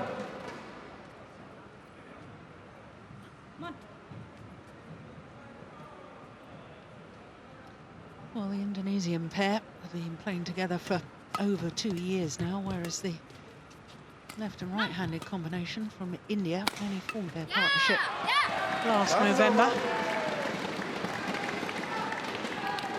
But I suspect, Lars, that they're going to steadily move themselves up the world ranking from the number 28 position at the moment, because the way they've performed yesterday and today. Exactly, and they will come with a lot of confidence from, despite of course being unhappy with not winning yesterday, even when they got a match point. But but that match will give them tremendous amount of confidence, which they will use today. Yes, of course, yesterday's match was against the Olympic silver medalists, Julen Pedersen. Only lost 23-21 in the deciding game in an hour and 6 minutes, and as you say, had a match point opportunity.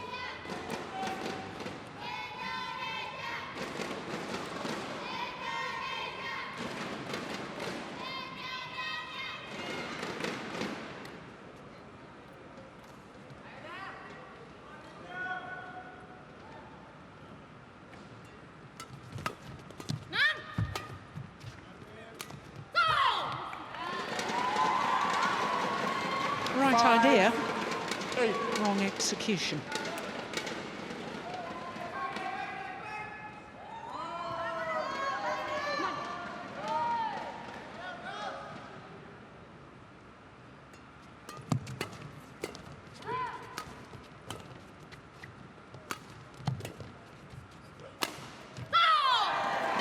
Yeah, slightly flatter smash. 6-8. We really shouldn't underestimate this Indonesian pair, should we, Lars? Because when you look at their list of results, they've had 2 victories over the now Olympic bronze medalists, Jung Kyung-eun and Shin Sung-chan. And they've also beaten the current world number ones, Matsutomo and Takahashi. That was back in 2015 at the German Open. No, we shouldn't, and in my mind, they're favorites for this match. And I think we just have to let them get a little bit used to the conditions in here, because as we've also said earlier, that it's Indonesia's first match in the tournament. And as you said, it's Ashwini Ponnappa's 4th match in 2 days and in this very court. And that is an advantage, especially in the beginning of the match. 9-6.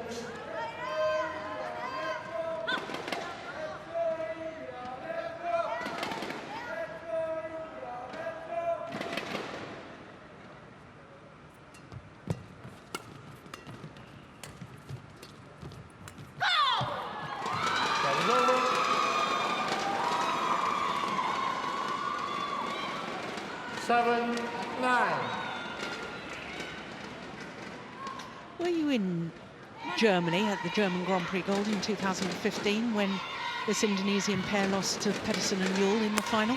Were you coaching them then? No, I wasn't.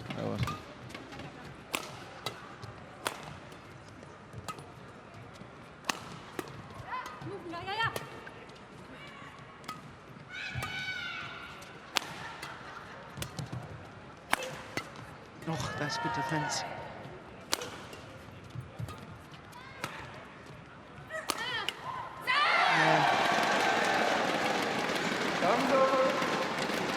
Aim towards the right hip. 10-7. Yeah, which is oftentimes a very good choice, and proved to be here as well.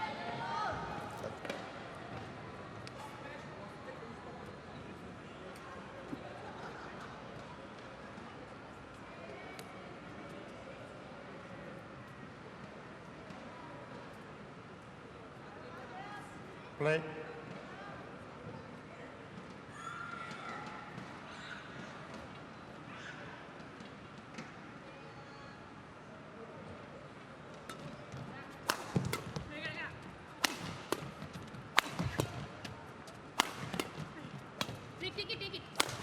Take it.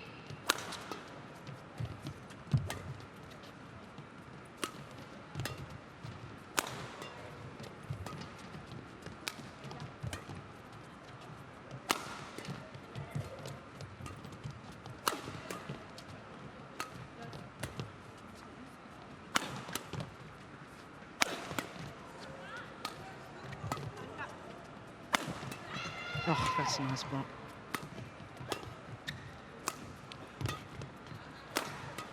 Good rally. Oh.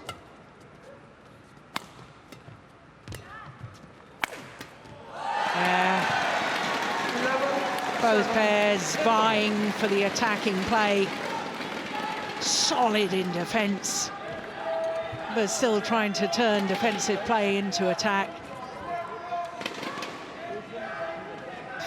57 shots.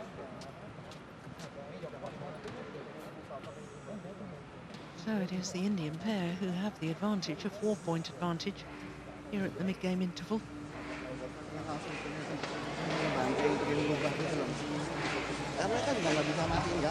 Indonesian coach. 20 seconds. 20 seconds. Thank you, coach.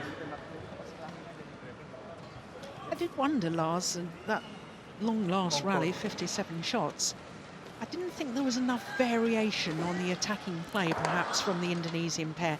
There was an awful lot of channel attack, as I call it, which is in between your two opponents, and only a couple of angled shots, whereas I think the Indian pair, the way they're using angles, is the reason why they're in their lead. Yeah, I agree with you, and especially Reddy is because she doesn't have such a powerful smash like Ponnappa has, and she thus she makes lots of different variations. But I think we also saw that what is common in ladies doubles, that the defense is stronger relatively than the offense, and that's why they have to use a lot of shots to get through and get the openings they need to kill the shuttle. Yeah. Oh, that's beautiful. What a super shot. And I suppose that's another reason maybe on the theory of the channel attack down the centre of the court, because it narrows the angle of reply, and therefore there's perhaps more chance of your partner being able to intercept at the front of the court. And as you rightly say, as it's so difficult to hit a winner from the back because of the quality of defence, you're basically working, as in that rally, to finish it off from the net player. Yeah, and the net player has to stay a little bit further back in order to help covering the backcourt. 13. Whereas in the men's doubles, for instance, and the mixed doubles, you can narrow down the area that you have to cover, and you can stay simply closer to the net, and oftentimes only cover one side in the two other disciplines, and that's not as often you can do it in women's doubles. That was over. Again, a good push return here to the forehand side of the Indonesians. This time done by Reddy.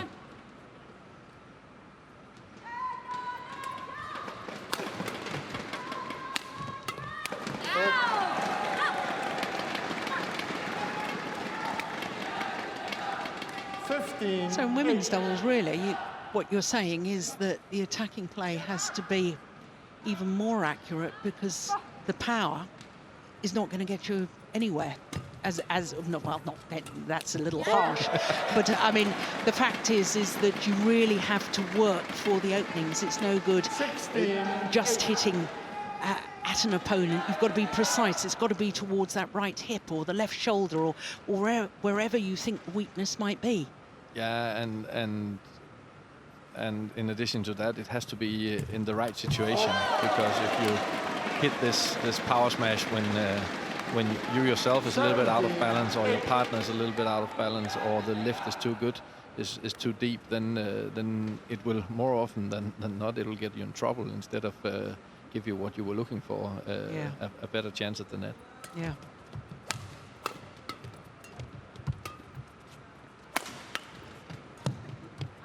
Yeah.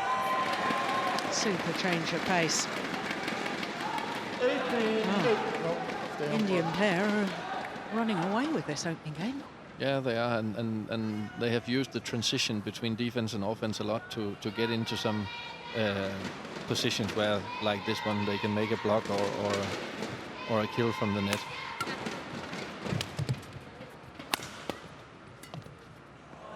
And now she didn't succeed, but it was exactly the same pattern, that they start with a lift and then they play a counter attack, and after that in the transition they get a good chance.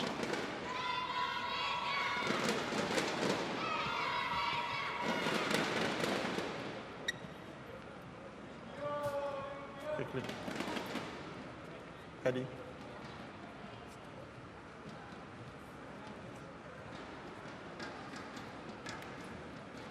Nine 18.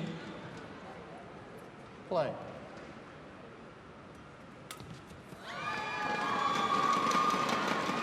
Ten 18.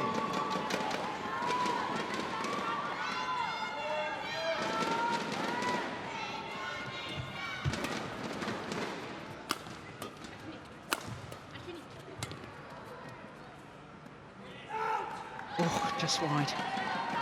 Oh, there's a challenge here. India challenges. Call out. Well, they challenged the very first rally of the match. They were correct. So they still have their 2 challenges.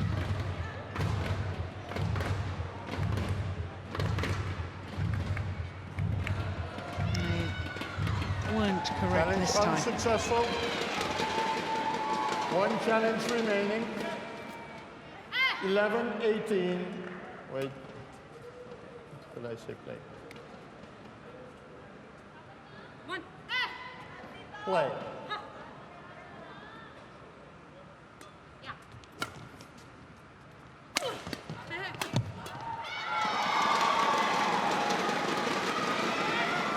12-18. Yeah, you see now, that's much more effective, isn't it? Across the body, the attacking shot.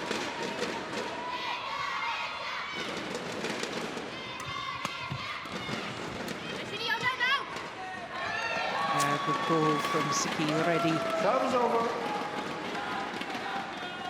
19-12. Yeah, she called as soon as it had left her opponent's racket to her partner, called that it was going to go out. Oh, that's brilliant defence. How many times have we seen that from Ashwini Ponnappa? 20. Yeah, you have to be careful smashing towards her forehand, because she's waiting a lot with that, especially when she's defending from the left-hand side.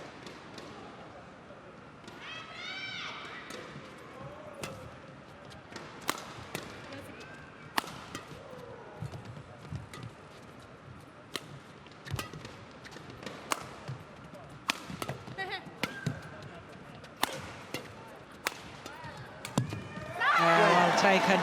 And the opening game to India in the form of Ashwini Ponnappa and Reddy. 21-12 in just under 17 minutes.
Twenty seconds. 20 seconds. Eng Hiang using all of his allotted time.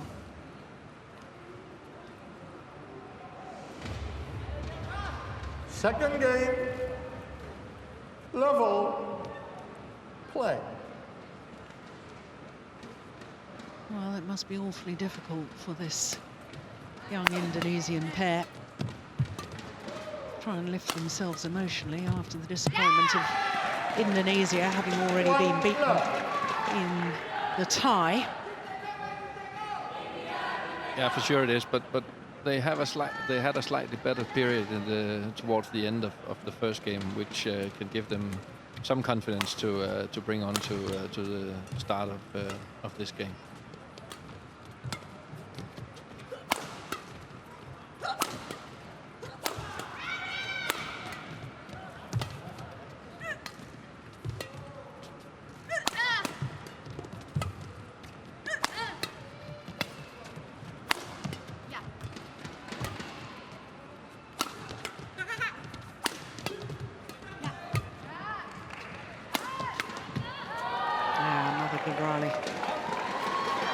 And I think they need these tough rallies, both to make the Indians tired, but mostly to get rid of their own nerves, and sometimes you can work it out, so to speak. It helps to get a little bit tired, and then at least you feel you're working, and then the skills will join afterwards.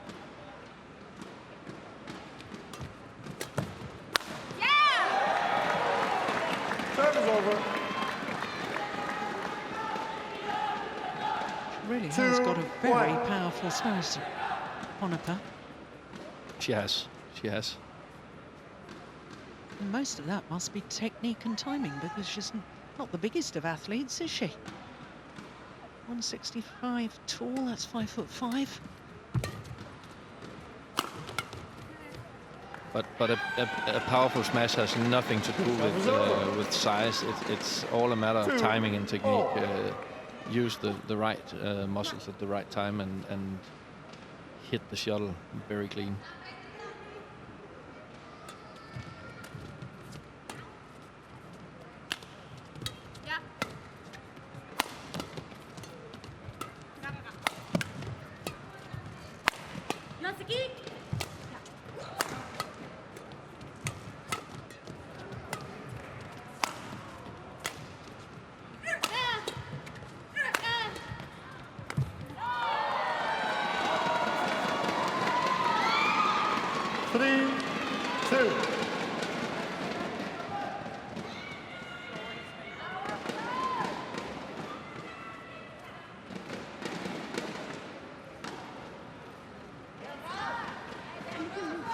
Reddy is receiving.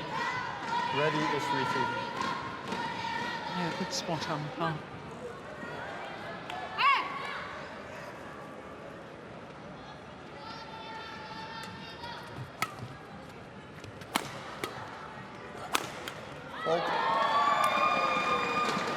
I'm sitting here with a feeling that Ashwini Ponnappa, even though she's played very, very well in the 3 matches we've seen so far in the tournament, and in the first game here, that she might start to feel the many minutes she's been on court in the last 2 days. And she's making some unusual errors. So I think that might be something to hold on to and something to check for the Indonesian pair.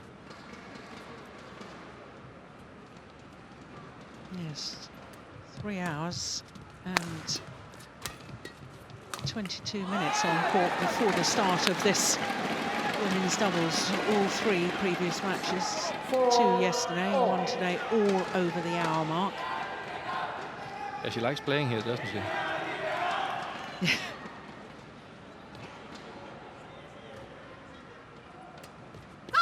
Out. That was over. 5-4.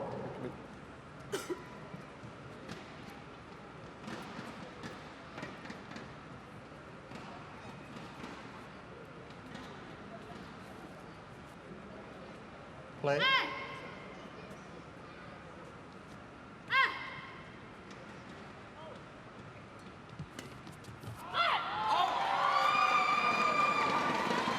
6-4.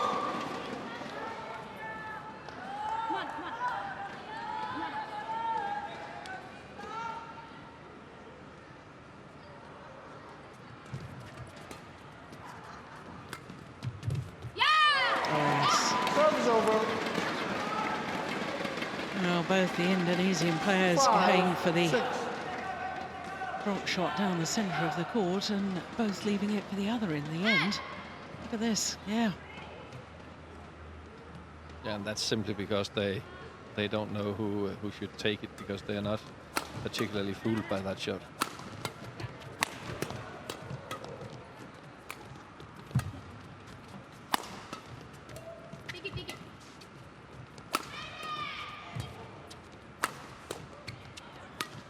Oh, that's lovely.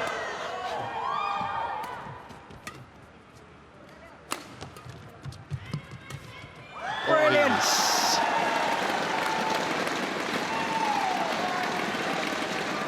She is so skillful with this left hand. First cross-court reverse. I think it comes here, yes, reverse slice, and then the way she finishes off the rally. Yeah, you're right. It's wonderful skills, isn't it?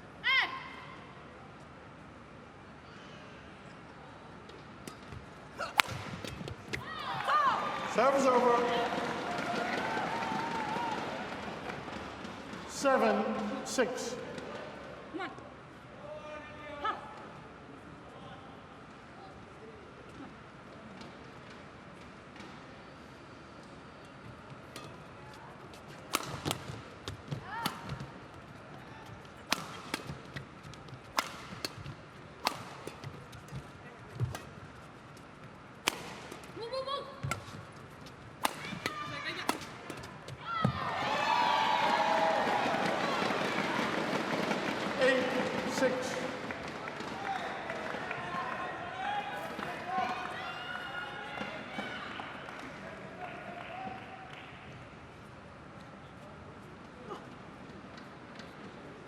Ready to play.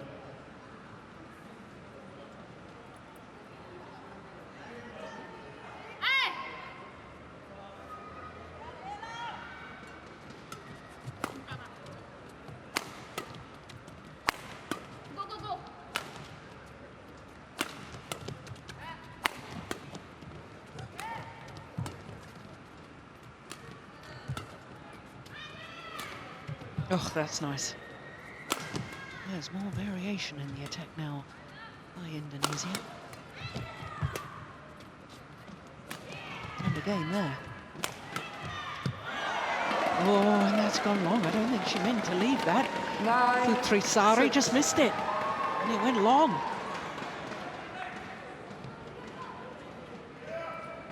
Oh, stay on court when you're serving. Ready. Not on the carpet, on your shirt. Yeah, she did just miss it. Come on. Well, it wasn't the longest rally of either the match or this second game. It's still a long, tough rally. Oh, that's a nice exchange. Service over. 7-9. Ready? Go on.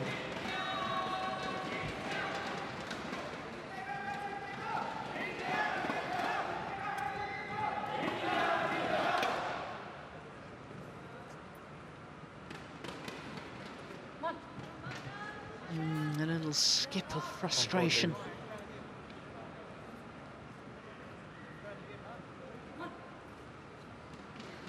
Seven, 9. Play.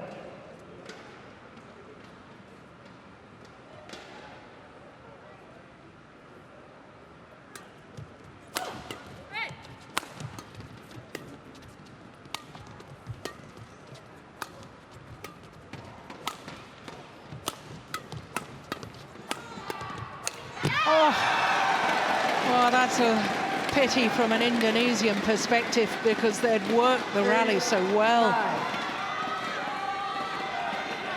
Yes, it's two good opportunities in the last two rallies that will annoy them a lot.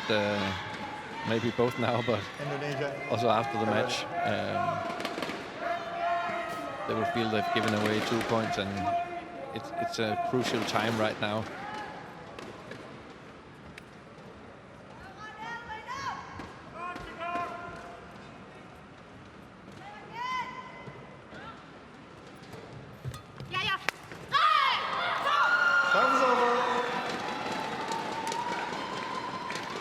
10-8.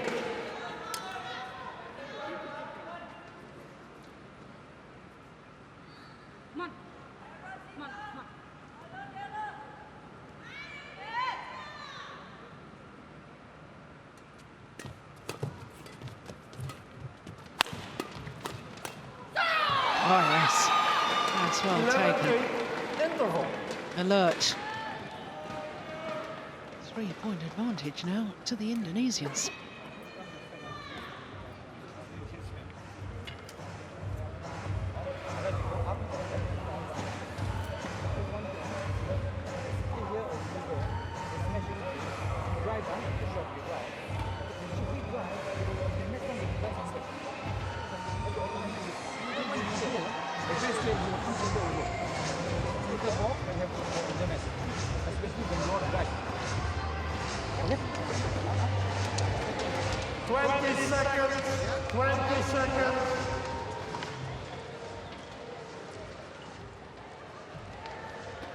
Yeah, it really is good to see the fighting spirit of this Indonesian pair.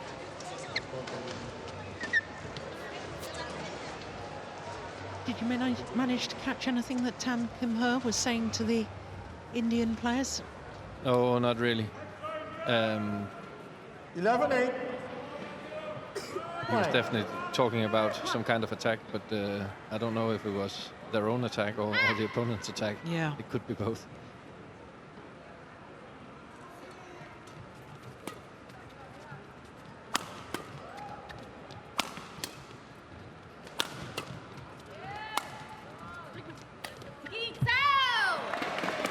Serves over.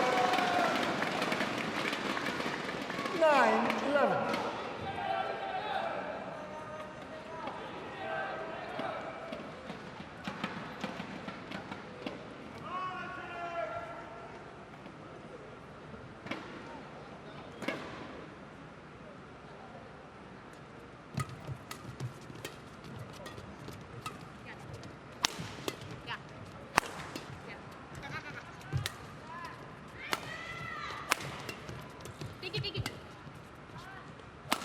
Oh, she stepped into that.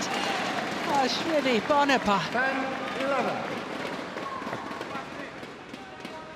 2 times here, Putri Sari falls into the trap again of smashing towards Ponnappa's forehand in the defense when she's in the left hand side, and that's very dangerous.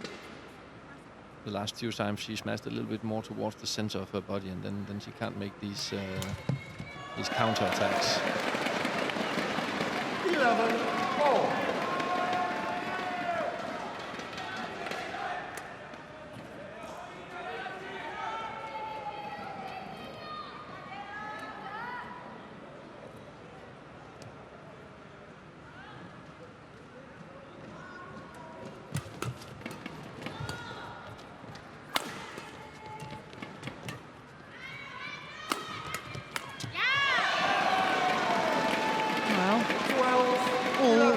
Points since the mid-game interval. Down to the pair from India.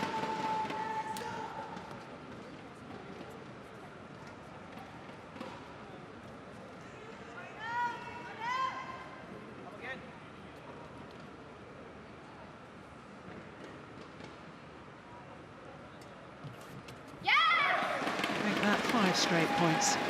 13-11.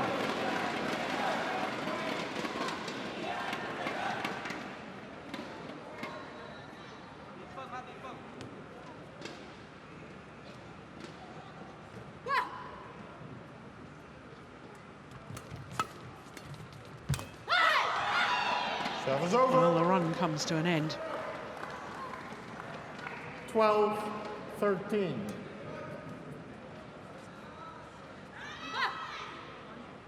Yeah, and the Indonesian girls were lucky here that Reddy got a little bit too eager on the shot, because it was a quite good position actually she had in the front corner.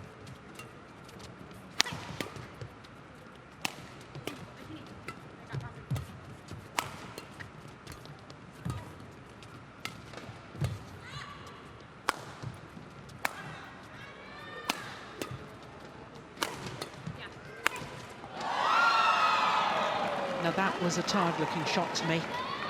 I agree with you. And it's especially the shots that are in front of her that she has to move forward to. And it's not like she doesn't reach it, but maybe she doesn't reach it as quick as she normally would, and then the timing is slightly off.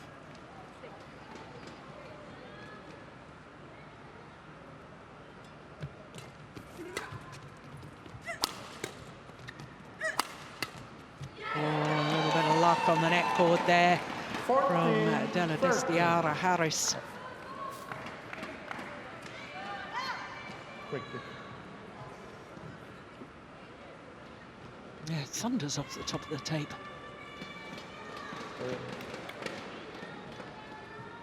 Ready. Inside.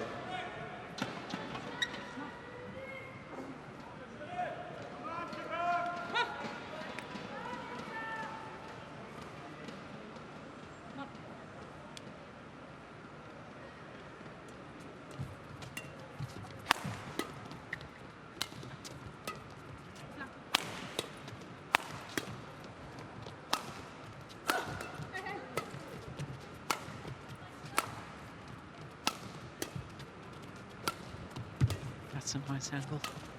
So too is that.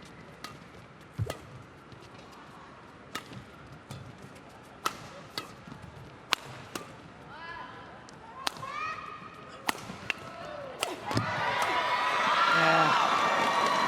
Fabulous rally. And a wry smile from Reddy. And I think that rally, Lars, just proving what you were saying earlier about it's the defensive play. Even though the attacking play was creative, it's so difficult to actually get the shuttle on the floor. Yeah, and it was not like the Indian girls didn't try different shots, different placement, and it was accurate shots, but they just couldn't get through. And then on the transition, when they gave away, then the Indonesians could win it in 2 shots. And that's oftentimes the pattern in ladies doubles. That is in the transitions that the possibilities occur. So the transition from defensive play to attacking play, or the other way around. Or the other way around, yeah.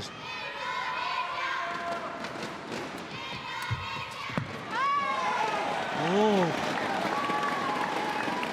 50. That must have been mighty close. Oh, the umpire's going to have a word again. Oh no, it was quite clearly out.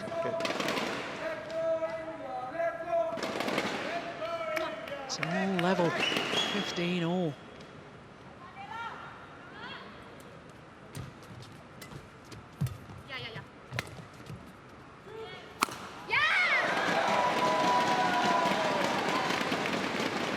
And we can see, like yesterday, Reddy is successful with a deceptive service.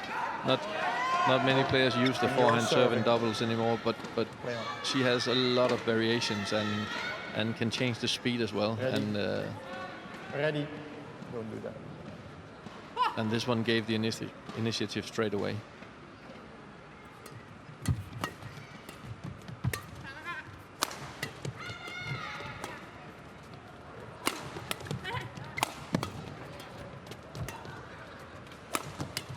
It's going wide. Oh no, it's not.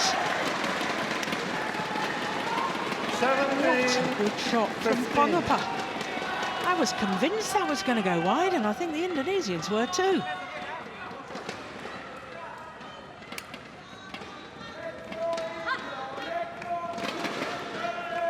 And again, she's very creative with the forehand defense, despite the fact that the Indonesians try to put the smash towards the center of the body. Ready. Wait for your opponents. Della, get ready quicker.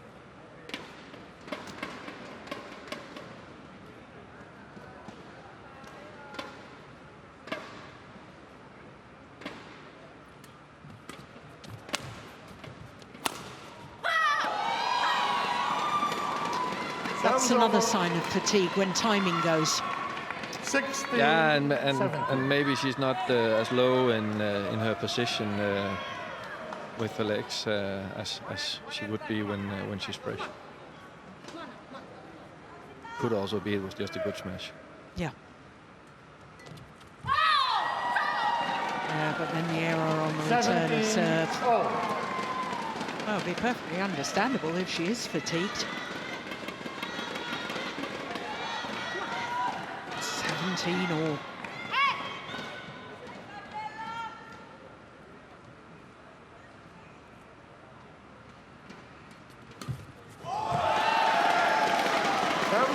And again, this deceptive push towards the deep corner is successful for Reddy. He's used it very much, very often in this game, and still it's a good shot because it's very hard to see. Ready. Yeah, that's wonderful vision and seeing how she just twists that hand at the last moment to send the shuttle in a different direction. Della, get ready. Now 3 points from victory. Ponnappa and Reddy. 18-17. Play.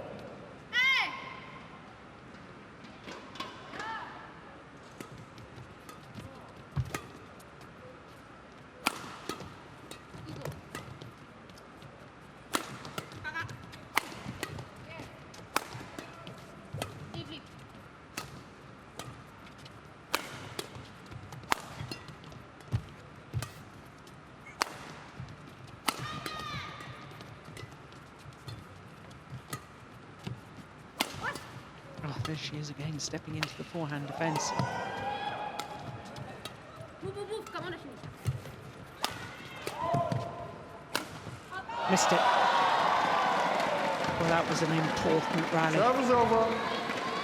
It was an important rally, and I think she tried to change the positions by running towards the net, as we oftentimes see in mixed doubles, to make Reddy take over the hard work in the back. I think that may have just been the longest rally of this second game. 41 shots. 51 shot rally in the opening game.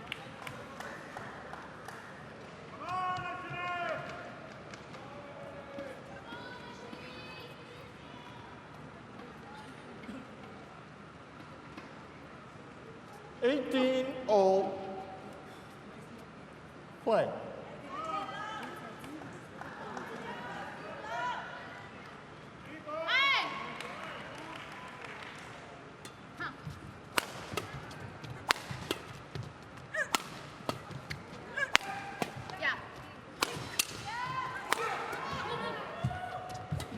Let's go wide.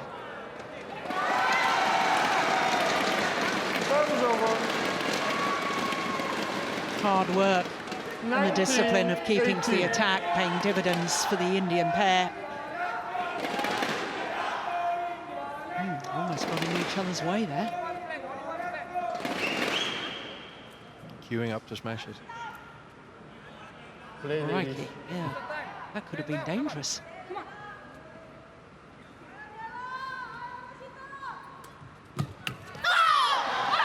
A little bit loose on that serve. 19-all.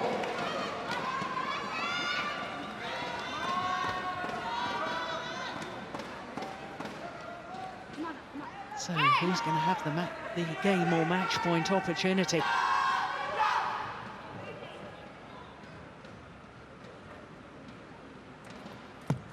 Oh, don't believe it, what a return. The answer is, it's India with a match point opportunity. That's an unbelievable return of serve at 19 all.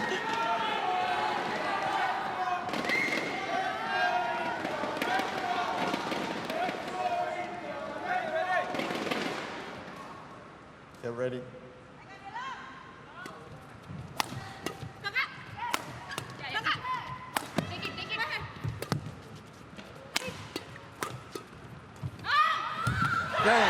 And India win the women's doubles 21-12, 21-19 and secure a 4-1 victory over Indonesia. in this Group 1D tie. Well, Ponnappa gets my vote as player of the day. She really has been outstanding. 21-19. Umpire confirms 21-12, 21-19 in a match lasting 44 minutes. Well, India, after defeat yesterday to the number 2 seeds Denmark, have given themselves a very good chance of qualifying for the knockout stage. Well, no wonder they're all smiles. There is confirmation of their victory. 21-12, 21-19.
Well, my goodness me, what a day it has been. India have bounced back from defeat yesterday against Denmark to secure a 4-1 victory over former champions Indonesia. And it all started with Rankireddy and Ponnappa in the mixed doubles, defeating the Olympic champion, of course, Ahmad, with a different partner from that gold medal in Rio last year. And then Srikanth Kidambi, the former world number 3. Well, it was 2 straight games for him over Jonatan Christie.